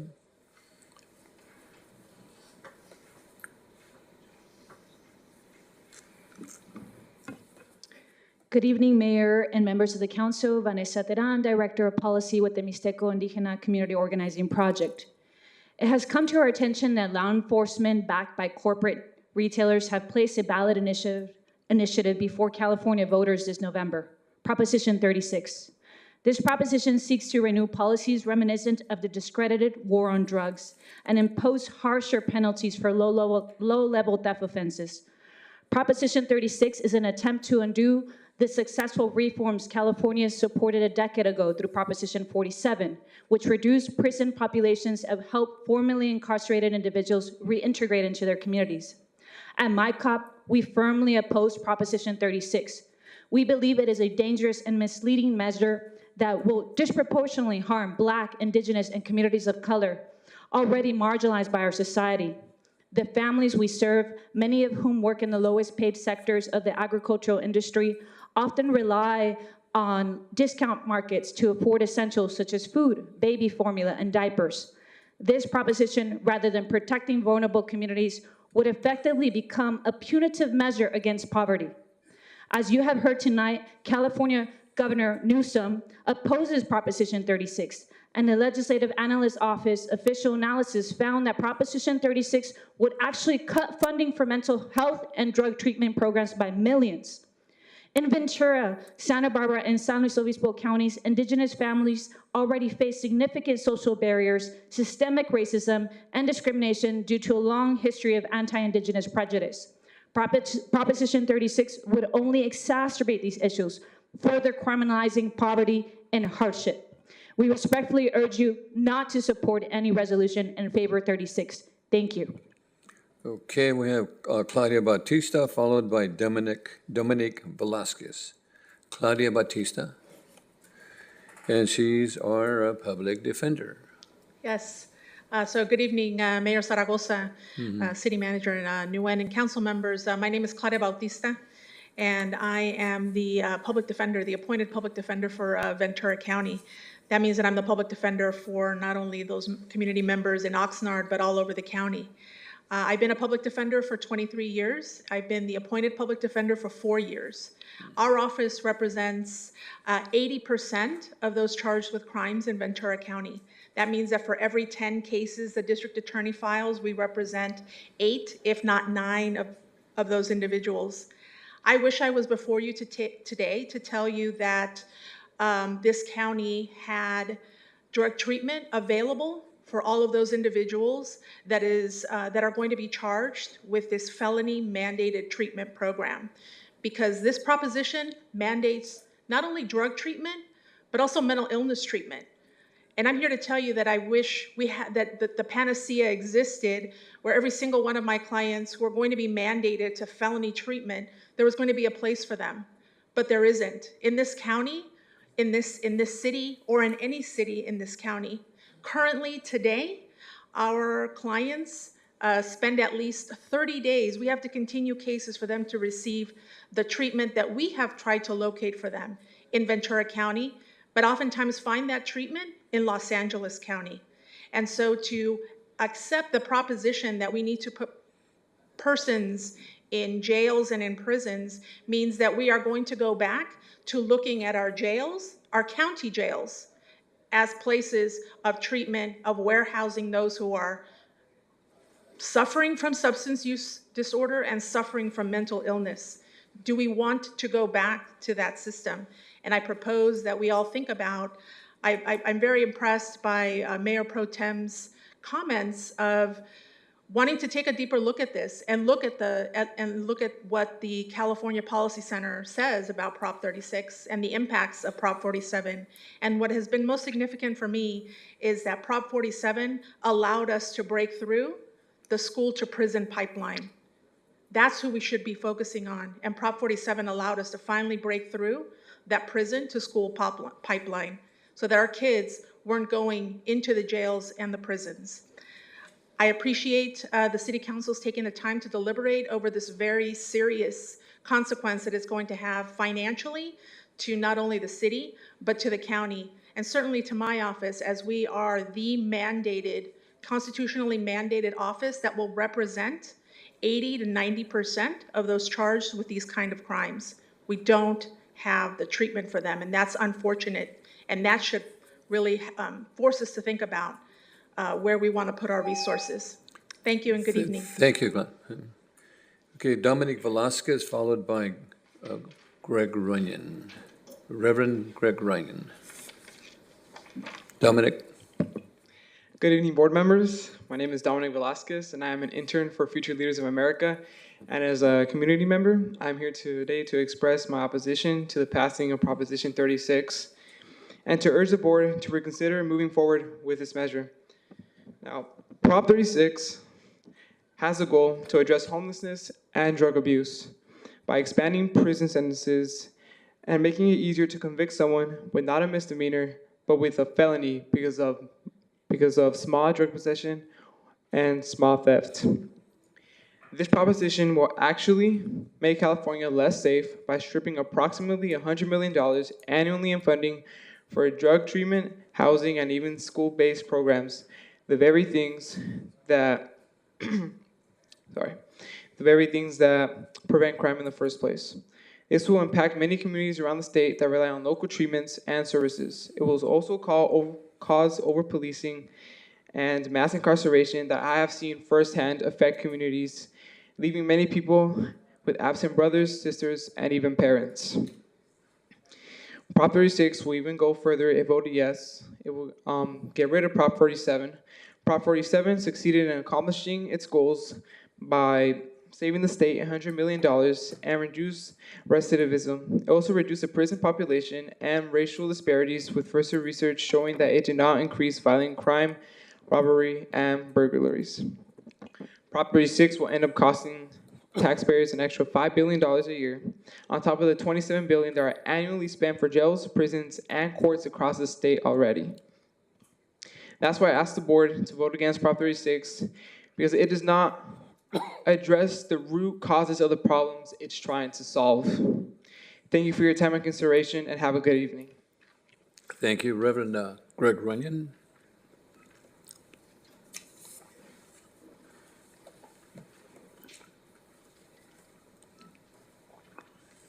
Good evening, council, and all of you. This is a weighty topic, and I was at home. I wasn't going to speak, but then I just felt like some things needed to be said.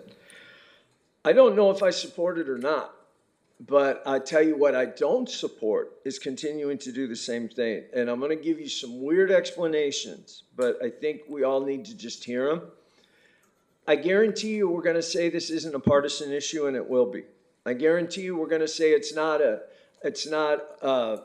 community. It will be.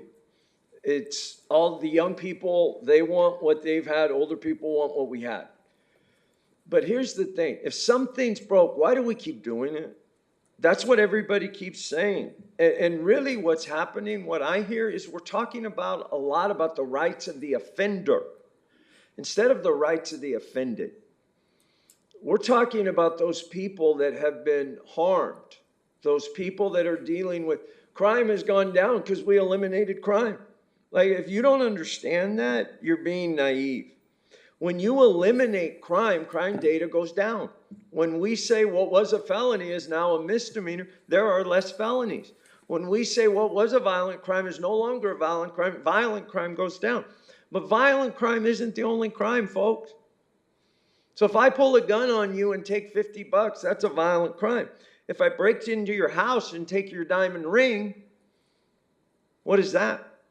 If I steal your car when you're not in it, If I write checks, which by the way, I used to do all the time, if I write checks and cash them in your bank for my drug addiction, that's not a violent crime, but you're offended and you're affected. There is no perfect answer. There isn't, other than people take accountability for their own actions. The public defender who stood up here and said, look, there's not enough treatment. That is a fact. And I can tell you all the times I went to jail, I was offered treatment 3 times. And I didn't take it. Jail didn't save me. I'm not going to tell you my religious encounter. But in jail, I had an encounter that changed my life. When we say to people, well, incarceration doesn't work, is what's happening now working either? There has to be a compromise. I don't know what is best. But if all of you kind of just say, well, what we did didn't work, what we're doing is now working, you're taking into account the offender and not the offended. Your job is to be for both. And I'm telling you, if you do nothing, Officer King Klopman used to say, if you do what you've always done, you're going to get what you've always got. And I hope that's not where we end. Thank you. Thank you, Reverend. Madam Clerk, any additional speakers virtually or in person? Mayor Zaragoza, there's no additional speakers virtually or in person for this item. Thank you, Mayor Pro Tem. I'll entertain comments from all the others. Then Any comments from, I don't see any from our council members. Or I don't see it here. Councilmember Tehran? Thank you, Mayor. Thank you to all the speakers. Thank you, Mr. Gonzalez, for the very straightforward presentation that was provided for this. I'll just keep my comments fairly simple. I think we've heard a lot of really important information from the speakers, from the police chief, from our public defender, and I have to say that I'm the type of person that when it comes to these legislative items, when it comes to things that affect our social well-being and affect our social challenges, I really try to look at it through an objective lens to see what's going to do the most good for the most people. And I have no problem as an objective person saying when I disagree with what our governor does or doesn't do, even though maybe I belong to the same political party as him and we're supposed to back him and whatever, right? I have no problem with that, criticizing what's happening at that level. I have no problem speaking out when I disagree with what's happening within policy or something that is going to affect what I believe our community in a negative way, or in a way that does not affect or that does not serve everybody in a way that's the most positive. And because of that objectivity that I try to have, maybe that's not always the best thing. Maybe it's too pragmatic sometimes, and maybe that's why people don't come to my birthday parties. But that's all right. But that being said, I can certainly stand or sit here as an individual and say that Prop 47 made some important changes, but it also had some incredible unintended consequences that have negatively affected marginalized communities. It's had some positive things, including positive ways that it's affected folks in my own family and my own circle who have had these challenges. But I'm not afraid and I'm not unwilling to admit that there are some negative things that affected communities at large, including this community when it comes to Prop 47. Looking at Prop 36, though, I also can't say that this is the way to, quote unquote, fix the issues that are brought up against Prop 47. And I appreciate Reverend Runyon every time he speaks, because I think he has a similar mindset in how he evaluates some of these things. And he said there's no perfect answer. And I agree, absolutely, there's no perfect answer. But I believe when we look at Prop 36, there has to be a better one. My biggest thing as a person who's worked in the realm of education and in human services for all of my career, when it's stated that there's not enough treatment for folks who are going to be sent this way as a treatment mandated felony arrest. The issue we have here is, where are they going to go? The authors of this, where's the funding to increase the programming to be high quality, effective programming and high level training for the treatment professionals who are going to provide it? Where's that? Where's the increase in treatment professionals themselves? We have, just like many other sectors, when we look at our treatment system for substance use services in the County of Ventura and statewide, a historic shortage in treatment professionals. There's just not enough physical bodies to do this work if this were to pass and to serve the people well who need these types of services. And so I really feel that the proposition has missed the mark on that. And from an objective standpoint, just as I look at all of our local ballot measures, I have said every single election that if they were to do objective good for the community, I'd vote for them. I don't feel that every single part of Prop 36 does that. I could certainly point at a number of ballot initiatives that happen locally in the city of Oxnard that do some interesting things and maybe some good things, but because they come as a package deal, you got to take the bad with the good too. And with Prop 36, this ain't it.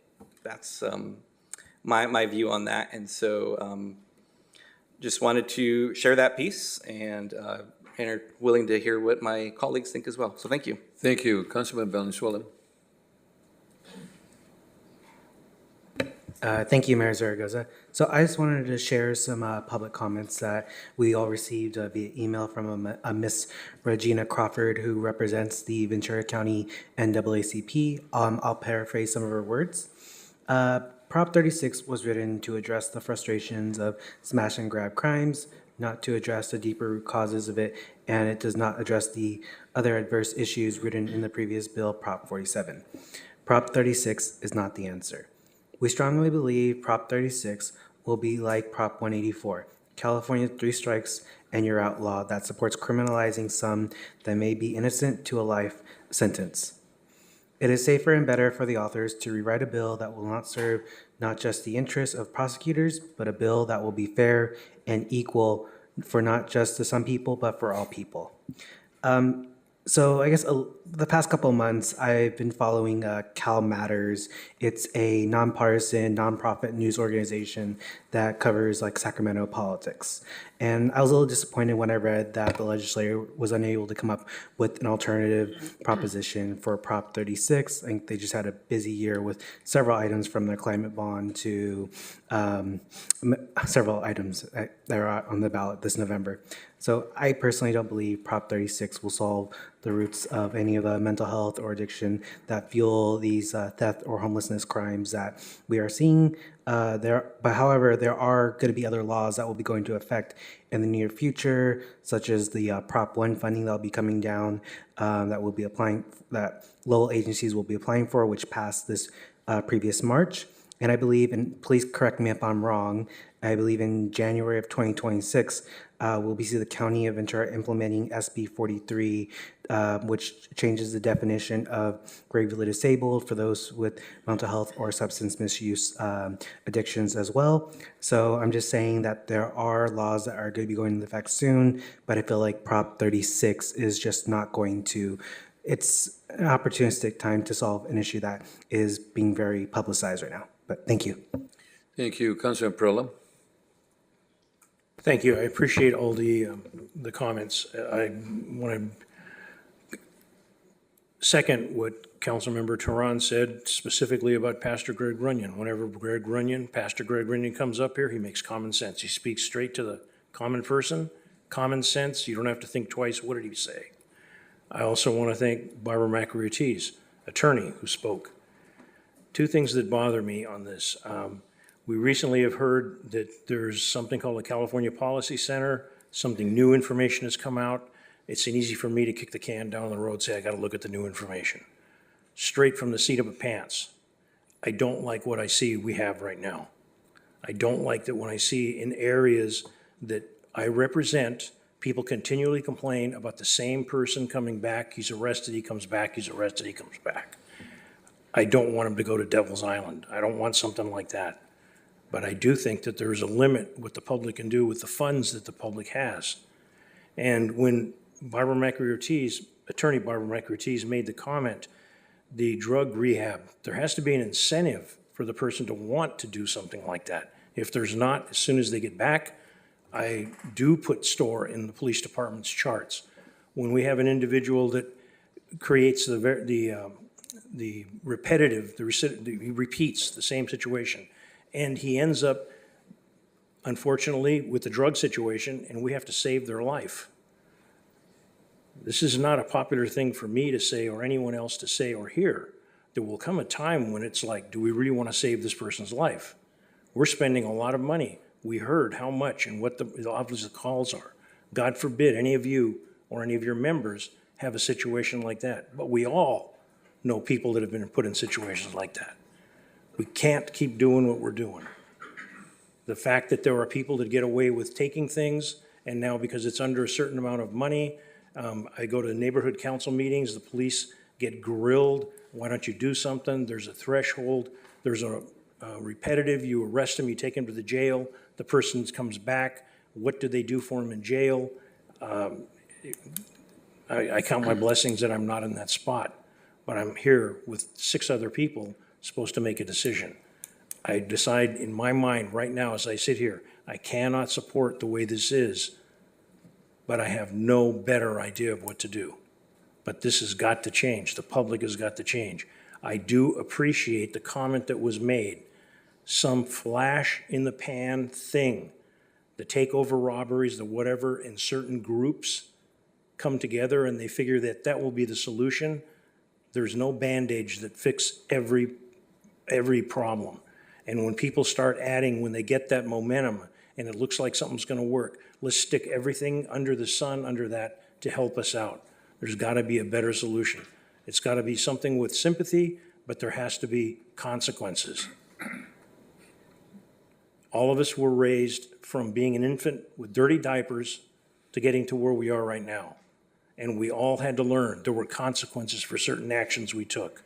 Society has to deal with consequences, whether it's paying for it or living with the situation. I appreciate this item's on the agenda. I appreciate the situation. I'm unhappy with the current state of affairs, but I do not, in my mind, have enough information to say yay or nay on something better. And as an earlier person, I believe, brought up, maybe it was last night, a lot of people bitch, but very few people come up with a solution. I don't have a solution, but I know something's got to change. We employ people that are smart. They must come up with something. And in my personal gut, drugs is a big part of this. And until the drug situation is taken over and straightened out, and I do not see that happening, I don't believe this is going to change no matter what we do. I'm not throwing in the towel. That's my opinion. Thank you, Mayor. Thank you, Mayor Pro Tem.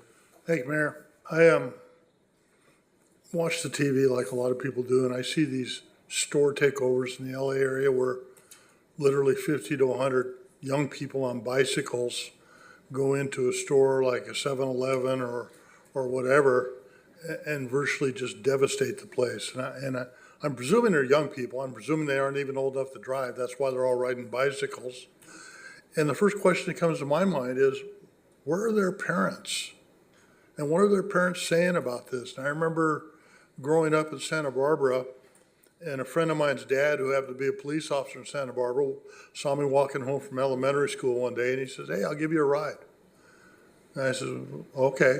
And he said, "Jump in the back seat. I got too much stuff in the front seat." Okay. And about a block from my house, I tell him, "Let me out here." He goes, "No, I'll take you to your house." I said, "No, please let me out here." And he goes, "Why?" And I said, "Because if my dad finds out that I came home in a police car, I won't have enough time to explain what happened before I get whooped. And, it will be a whooping." And because my parents both worked full-time jobs, but they're still actively involved in my growing up and set parameters for me. And I think maybe we've lost some of that in our society. I'm hoping that parents will get more involved in their children's lives again. But, and something has to be done. When you see the street takeovers and the store takeovers and everything else, something has to change, because that costs all of us. All the stuff that gets lost from the stores, you and I pay for that. When we go into the store to get something, the prices are elevated so they can cover their losses. I understand that. I don't like it. And I think the parents, really should be more involved with their kids, but I can't control that. When I first looked at Prop 36, on first blush, I was kind of excited about it. Because I'm frustrated like everyone else is. And I hear the complaints from a lot of people, the police don't do anything. Well, I wouldn't blame the police. The police are doing what they're legally allowed to do. And the initiative process, be it Prop 47 or other initiatives, have taken away some of those tools that they are able to utilize or were able to utilize. And it's like dealing with the homeless issue. We had to deal with court cases that told us what we could do with the homeless community and what we couldn't do. And so it's a learning experience. So I started looking at Prop 36 from, I like the concept of fixing what's going wrong or has gone wrong, but does this proposition really do that? Or does it create more problems than what we're experiencing now? I don't know. I'm gonna really sit down with Prop 47 and Prop 36 and do a side-by-side analysis. I haven't seen anybody do that. And I think that's one good way to look at this. I'm not saying I'm not going to vote for Prop 36, but at this point, I don't know. And I don't think it's fair for us as a body to take a position when members like me have to say, I don't know. So we need to do something. I'm just not quite convinced as to what it is yet. So I'm hoping that something else comes up. But, I'm in a quandary. So those are my comments. Thank you, Mr. Mayor. Thank you. I also would like to thank all the speakers, the positive and the people that wanted, people that don't want it. But I want to thank our police chief, for an excellent presentation. I've always supported our police department and I support them in many, many issues. But this Prop 36, as I mentioned, I'm not going to repeat a lot of things that were said, but I do not believe a smash and grab. I really do not believe in that. I think that's horrible and it's really affecting our businesses. In fact, a lot of businesses are closing because of that in many cities because of smash and grab. So we need to really work on that. And we also need to work on the mental illnesses. We need to work on the homelessness. But I believe that the way Prop 36 is written now is going to negatively affect a lot of groups, a lot of our groups in the community, by imprisonment, by what's a felony, what is not, and so forth. But I, at this time, believe, this was mentioned by our council members and some of the speakers, that we need to improve that 36 or 47, for that matter, in order to negatively affect a lot of the our residents in the city of Oxnard or in the county of Ventura or the state of California. So right now I believe that 36 needs a lot of help, and thank you for that. Council members, do you want to share anything else? Nothing further. I was just here if there was additional questions. Councilman Madrigal?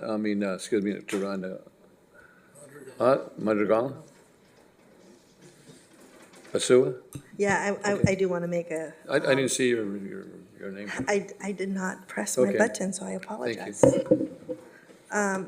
This is actually a good conversation. I think we all can agree that we do have a problem, whether it's with drugs, the thefts, and there's definitely something that needs to be done. Is it this? I don't think it's the right thing. On the human side, if I had a child that was a drug addict and he was out on the street, I put myself in those parents' shoes, and I'm not too positive that this is the solution. On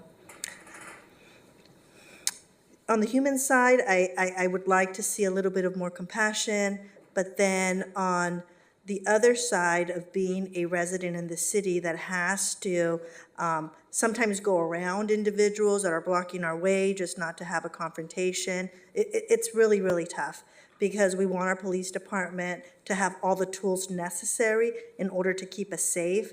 And we've all seen those cases where we have an unhoused individual that might be under the influence, might have mental issues, and we look at these propositions that are coming up, and we think, could we have saved a life if this would have passed? And that is always something that goes through my head, and maybe the answer is yes. Maybe we could have saved somebody's life. We've seen those cases where a homeless individual just goes and attacks somebody randomly. What happens if that's my family? What happens if that's one of us? Would we change our mind with this? And I don't know the answer. I don't know, but what I do know is that I want to live in a safe community. I want to give resources to our police officers to be able for them to do their job but also be safe. I think this needs a lot of work. And I think that when it comes to homeless and mental illness, we as a state, maybe even as a nation, we have a lot of work to do in order to put the human side into what we want to accomplish. And I just don't think incarceration is the key. Now, on the burglar side, by all means, I don't think these, at least I'm not sure, and maybe Chief Benitez can correct me, but when I see it in the news, these individuals look like they're in their senses, like they know what they're doing, and that's bad. And I'd like to see that even more criminalized, but I think these two areas really just need to be separated. Thank you. So what's the pleasure of the board?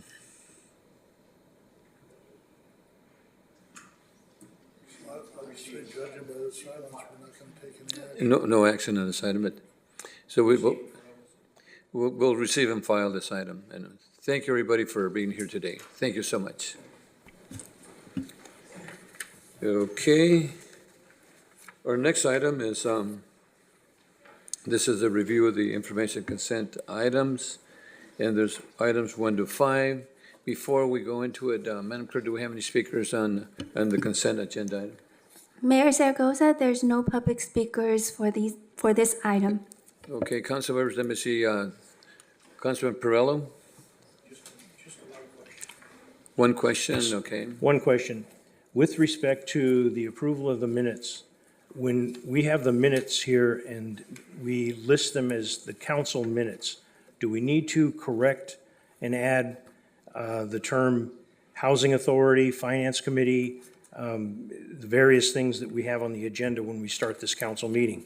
Because there was a question brought up last night, and I think it needs to be addressed, and sooner the better. We printed an agenda, and the agenda for this meeting tonight says the Oxnard City Council, Oxnard Community Development Commission, Successor Agency, Oxnard Financing Authority, Oxnard Housing Authority. But we're approving the minutes for September 3rd, and it says simply Oxnard City Council.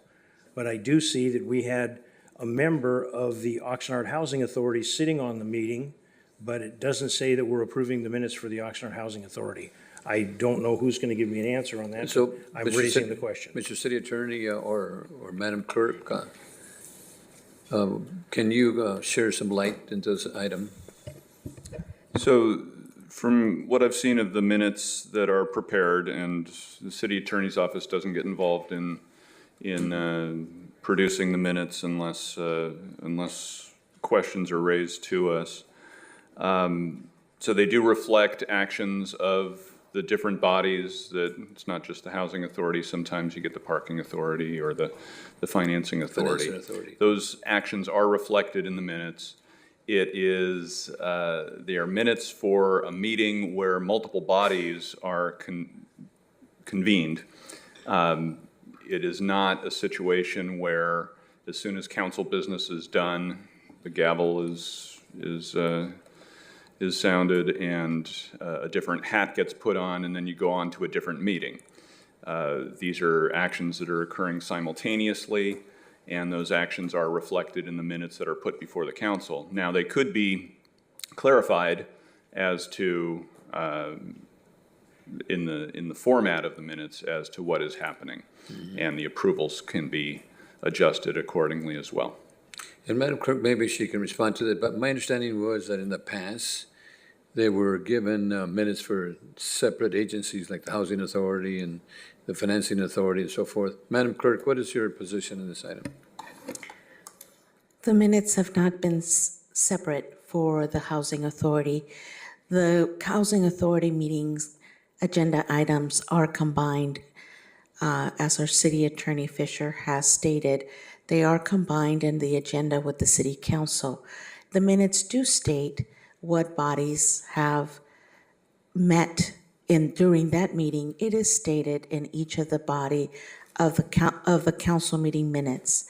However, if the council wishes for me to clarify or identify, because it's already identified in the body, and if you look at the attendance in the listing where it says what bodies met during that meeting within the minutes, at the beginning of the minutes, it does include the housing authority.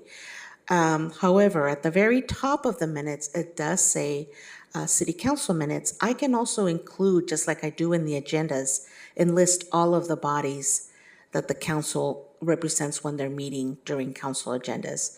If that is helpful, I'm more than happy to include them at the top, but it is stated within the meeting minutes. I think probably, Councilor Perrella, that probably clarifies more so if that was I would think so also. I would defer, I appreciate the city clerk, and I asked this because it came up last night in a discussion, and listening to the city attorney, is there a yes or a no? Do we need to include all of them, or don't we need to include all of them? I know it's a little bit more printing, but is there something, I'm hanging my butt out here. I'm asking for a question and answer. They could be clearer. It could be clear. Okay, clearer, then I so- think we should include them all. so that we So should. moving forward, I will list all of the bodies at the top, just like they're listed at the agenda. And Madam Clerk, I think it'll help us too in the future. If somebody wants to go back and look at those agenda items, then there's more clarity there. Absolutely. Thank you very much. Thank you. Thank you. You're welcome. But just to be clear, we have minutes for all housing authority items. They are included in our minutes, every meeting. Thank you. And Mayor and Clerk, if it hadn't come up last night, I wouldn't be asking it today. I thought it was a good point last night, and I figured as a council member who was watching the thing last night, I'd ask the question, so I did. And I appreciate your efforts, and I appreciate the city attorney, and I appreciate the mayor coming together. And I think if it can be a little clearer, I think the recommendation that we're making would help. Possibly, maybe just me, but I think it would help the general public. No problem. That is an easy fix. Thank you, Councilmember Perrello. Thank you, Mayor. And thank you, City Attorney Fisher. Okay, thank you. So we'll take that into consideration. Thank you so much. Okay, so we have other items 1 to 5. Do we need a motion? Any speakers on the, no speakers, right? Mayor Zaragoza, there's no speakers for this item. I'll move in full consent. So we move Mayor Pro Tem Second. first, second by Councilman Turan. Roll call.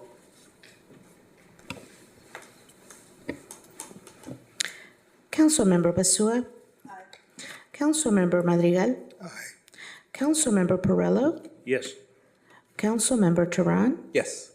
Councilmember Valenzuela. Aye. Mayor Pro Tem McDonald. Aye. Mayor Zaragoza. Aye. Thank you. Motion carries 7-0. Thank you. Our next item is reports, and this is from the Housing Department. Subject, acceptance of a $500,000 United States Department of Housing and Urban Development HUD Choice Neighborhoods Planning Grant. Recommendation of the City Council, number 1, adopt a resolution authorizing the city manager or designee to A, execute the fiscal year 2024 Choice Neighborhood Planning and Grant Agreement for an amount of $500,000 as a co-grantee on behalf of the city of Oxnard. And B, execute all documents necessary for the acceptance of fiscal year 2024 Choice Neighborhood Planning Grant. 2, authorize fiscal year 2024-25 budget appropriation in the amount of $250,000 from the general fund 101 available fund balance and transfer to the city housing authority and authorize the city manager or designee to take all actions necessary to effectuate the transfer. Also, that the Board of Commissioners, 1, adopt a resolution authorizing the executive director or designee to execute fiscal year 2024 Choice Neighborhood Planning Grant Agreement in the amount of $500,000 as a lead grantee on behalf of the Housing Authority of the City of Oxnard, and to execute the HUD 2024-1044 form and all other documents necessary for the acceptance of the fiscal year 2024 Choice Neighborhood Planning Grant. This item did not originate in committee because it's a continuation of an item previously approved by the City Council, and this is a pre-recorded item per Measure M, and we do have Mr. Ramirez for any additional questions. Any additional questions or 25 words or less that you want to share with us? That means 24 words. 24 words. Thank you, Mayor Emilio Ramirez, Housing Director. I'm happy to answer any questions. What I do want to say is that the department and me, myself personally, are very happy and proud of this opportunity and thankful for your leadership and that of the City Manager's Office. But a special thanks to the Housing Department team, Albert Ramirez, who led the effort in getting this application completed, and Brenda Lopez, who also was integrally involved in the application, and the balance of the team that supported in the completion of this application. It was really a team effort and very, very proud of it. Thank you. And thank you to your staff, Brenda and Ramirez. Councilmember Perrello? Yes, number one, I'm not familiar with employees. Are the employees here tonight? Can they raise their hand if they are? Some are here. Oh, they're all here. Oh, thank you. Thank you very much for your work and involvement. Thank you. I appreciate everything that the city of Oxnard and the staff and the taxpayers, supporters of the city do to help residents in the city. And I'm going to just read the first sentence of the background information. It states, the United States Department of Housing and Urban Development, HUD, mission is rooted in expanding housing and economic opportunities for low-income housing, addressing homelessness, and building great neighborhoods. If we find at any time that there is some abuse of any of these funds or actions by anybody involved, does the federal government get involved in following up, potentially consequences for something wrongdoing? I would think so, yes. If we somehow misuse funds in some way, the grant is a federal grant and it'd be overseen by the Department of Housing and Urban Development. Okay, And for that matter, locally as well, the council, the city manager's office, everybody would be involved in making sure that we don't do anything that's illegal. Okay, thank you. That's my only question. Thank you very much. Thanks for the work. For that matter, any funds that come from the feds or anything, any misuse, of course, is inappropriate. I would say anything that's unethical, immoral funding or otherwise would be a wrong thing to do, and I should be fired. Mayor Pro Tem. If I can just say, Go ahead. and I appreciate the housing director saying that, because that speaks for, I believe, every member of here, and I believe every member in the city of Oxnard. Mayor Pro Tem. I just wanted to make a comment. Last time we looked at this and looking at the map, and I didn't do it until the last minute before the meeting, my house was within the shaded area that would be affected by this grant, and I believe Councilmember Madrigal's house was in the map area too. And the city attorney's response at that time was, it's just a request to put together a program or an application. It's not any specific project that would have an impact on the property value of your house, either positive or negatively. And so I followed up with him today just to make sure that was still the same comment, and it was. What we're doing here is simply applying this money or accepting this money to put together a grant application. And then where it would really be an issue is once that application is approved and project areas are within the distance of my house that might affect it, or Councilmember Madrigal's house that might affect it, then we would have a conflict. But at this point in time, we don't have any conflict, and we're free to approve this or not approve it as we see fit. Would that be pretty accurate, Mr. Fisher? Correct. There are no specific projects yet that we can examine in relation to where your property interests are. Sir, with your permission, one correction, if you don't mind. Go ahead. This is not an application for a grant. This grant has been awarded. This is an agreement to receive the grant awards and then complete a plan. So from the perspective that the plan has not been completed, we don't yet know whether your property would be impacted, benefited, or otherwise. But it is to receive the grant and then complete the plan over a 2-year period. So it was awarded, okay, Mr. City Manager? Right, but I want to be clear on the semantics here.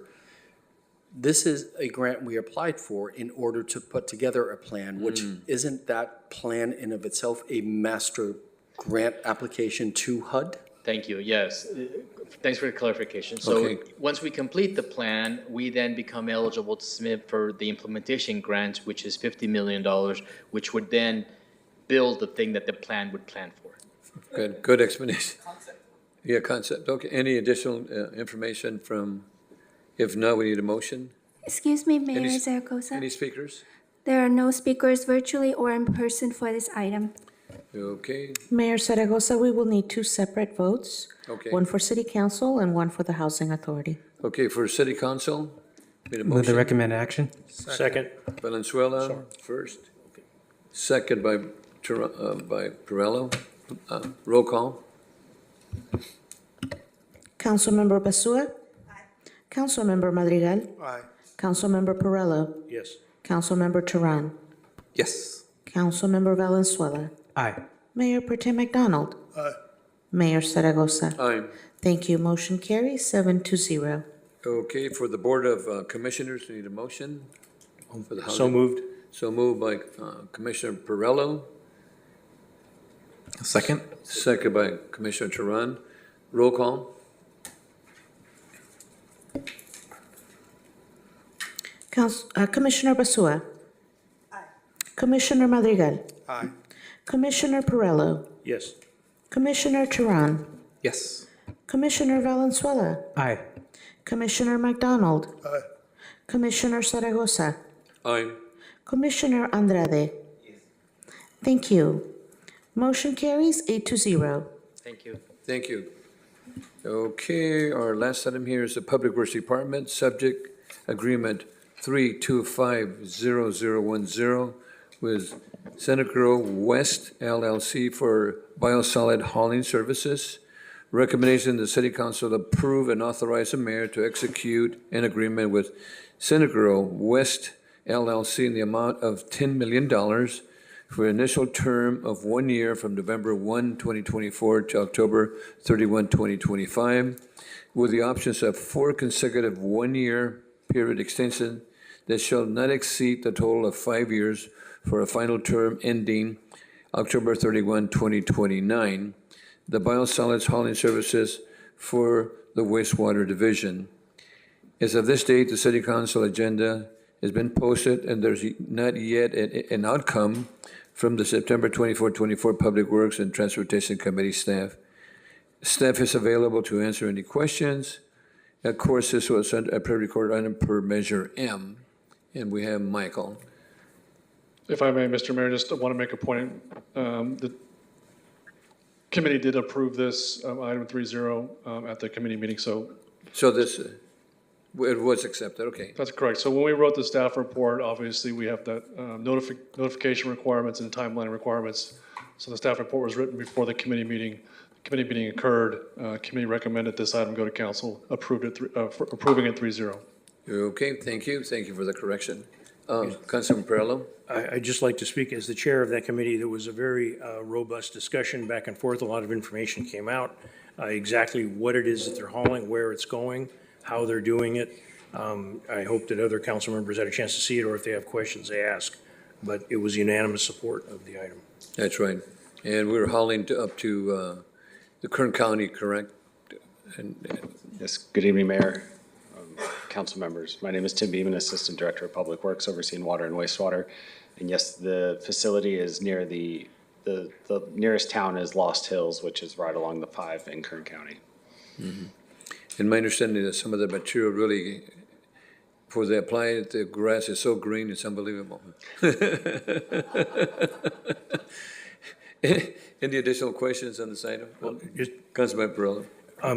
Just, it's going to be slam, bam, wham here. It's what, we take the solid waste from our sewer plant, we squeeze it, get as much liquid as we can out, we take the solid waste somewhere else where they are legally allowed to treat it, where it doesn't impact the groundwater that we know of, and they do what with it, and after they do what with it, what happens to it then?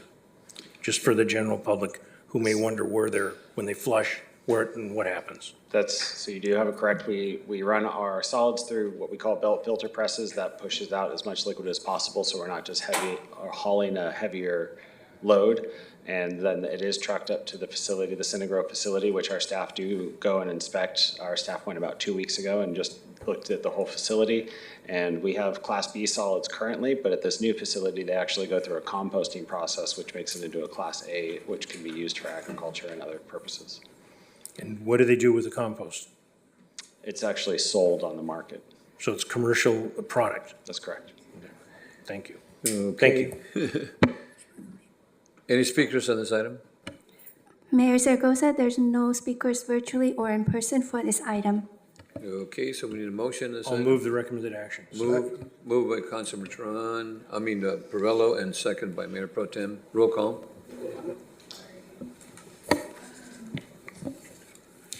Councilmember Basua? Aye. Councilmember Madrigal? Aye. Councilmember Perrello? Yes. Councilmember Turan? Yes. Councilmember Valenzuela? Aye. Mayor Pro Tem McDonald? Aye. Mayor Zaragoza? Aye. Thank you. Motion carries 7-0. Thank you. That's the last item. We are adjourned. Thank you.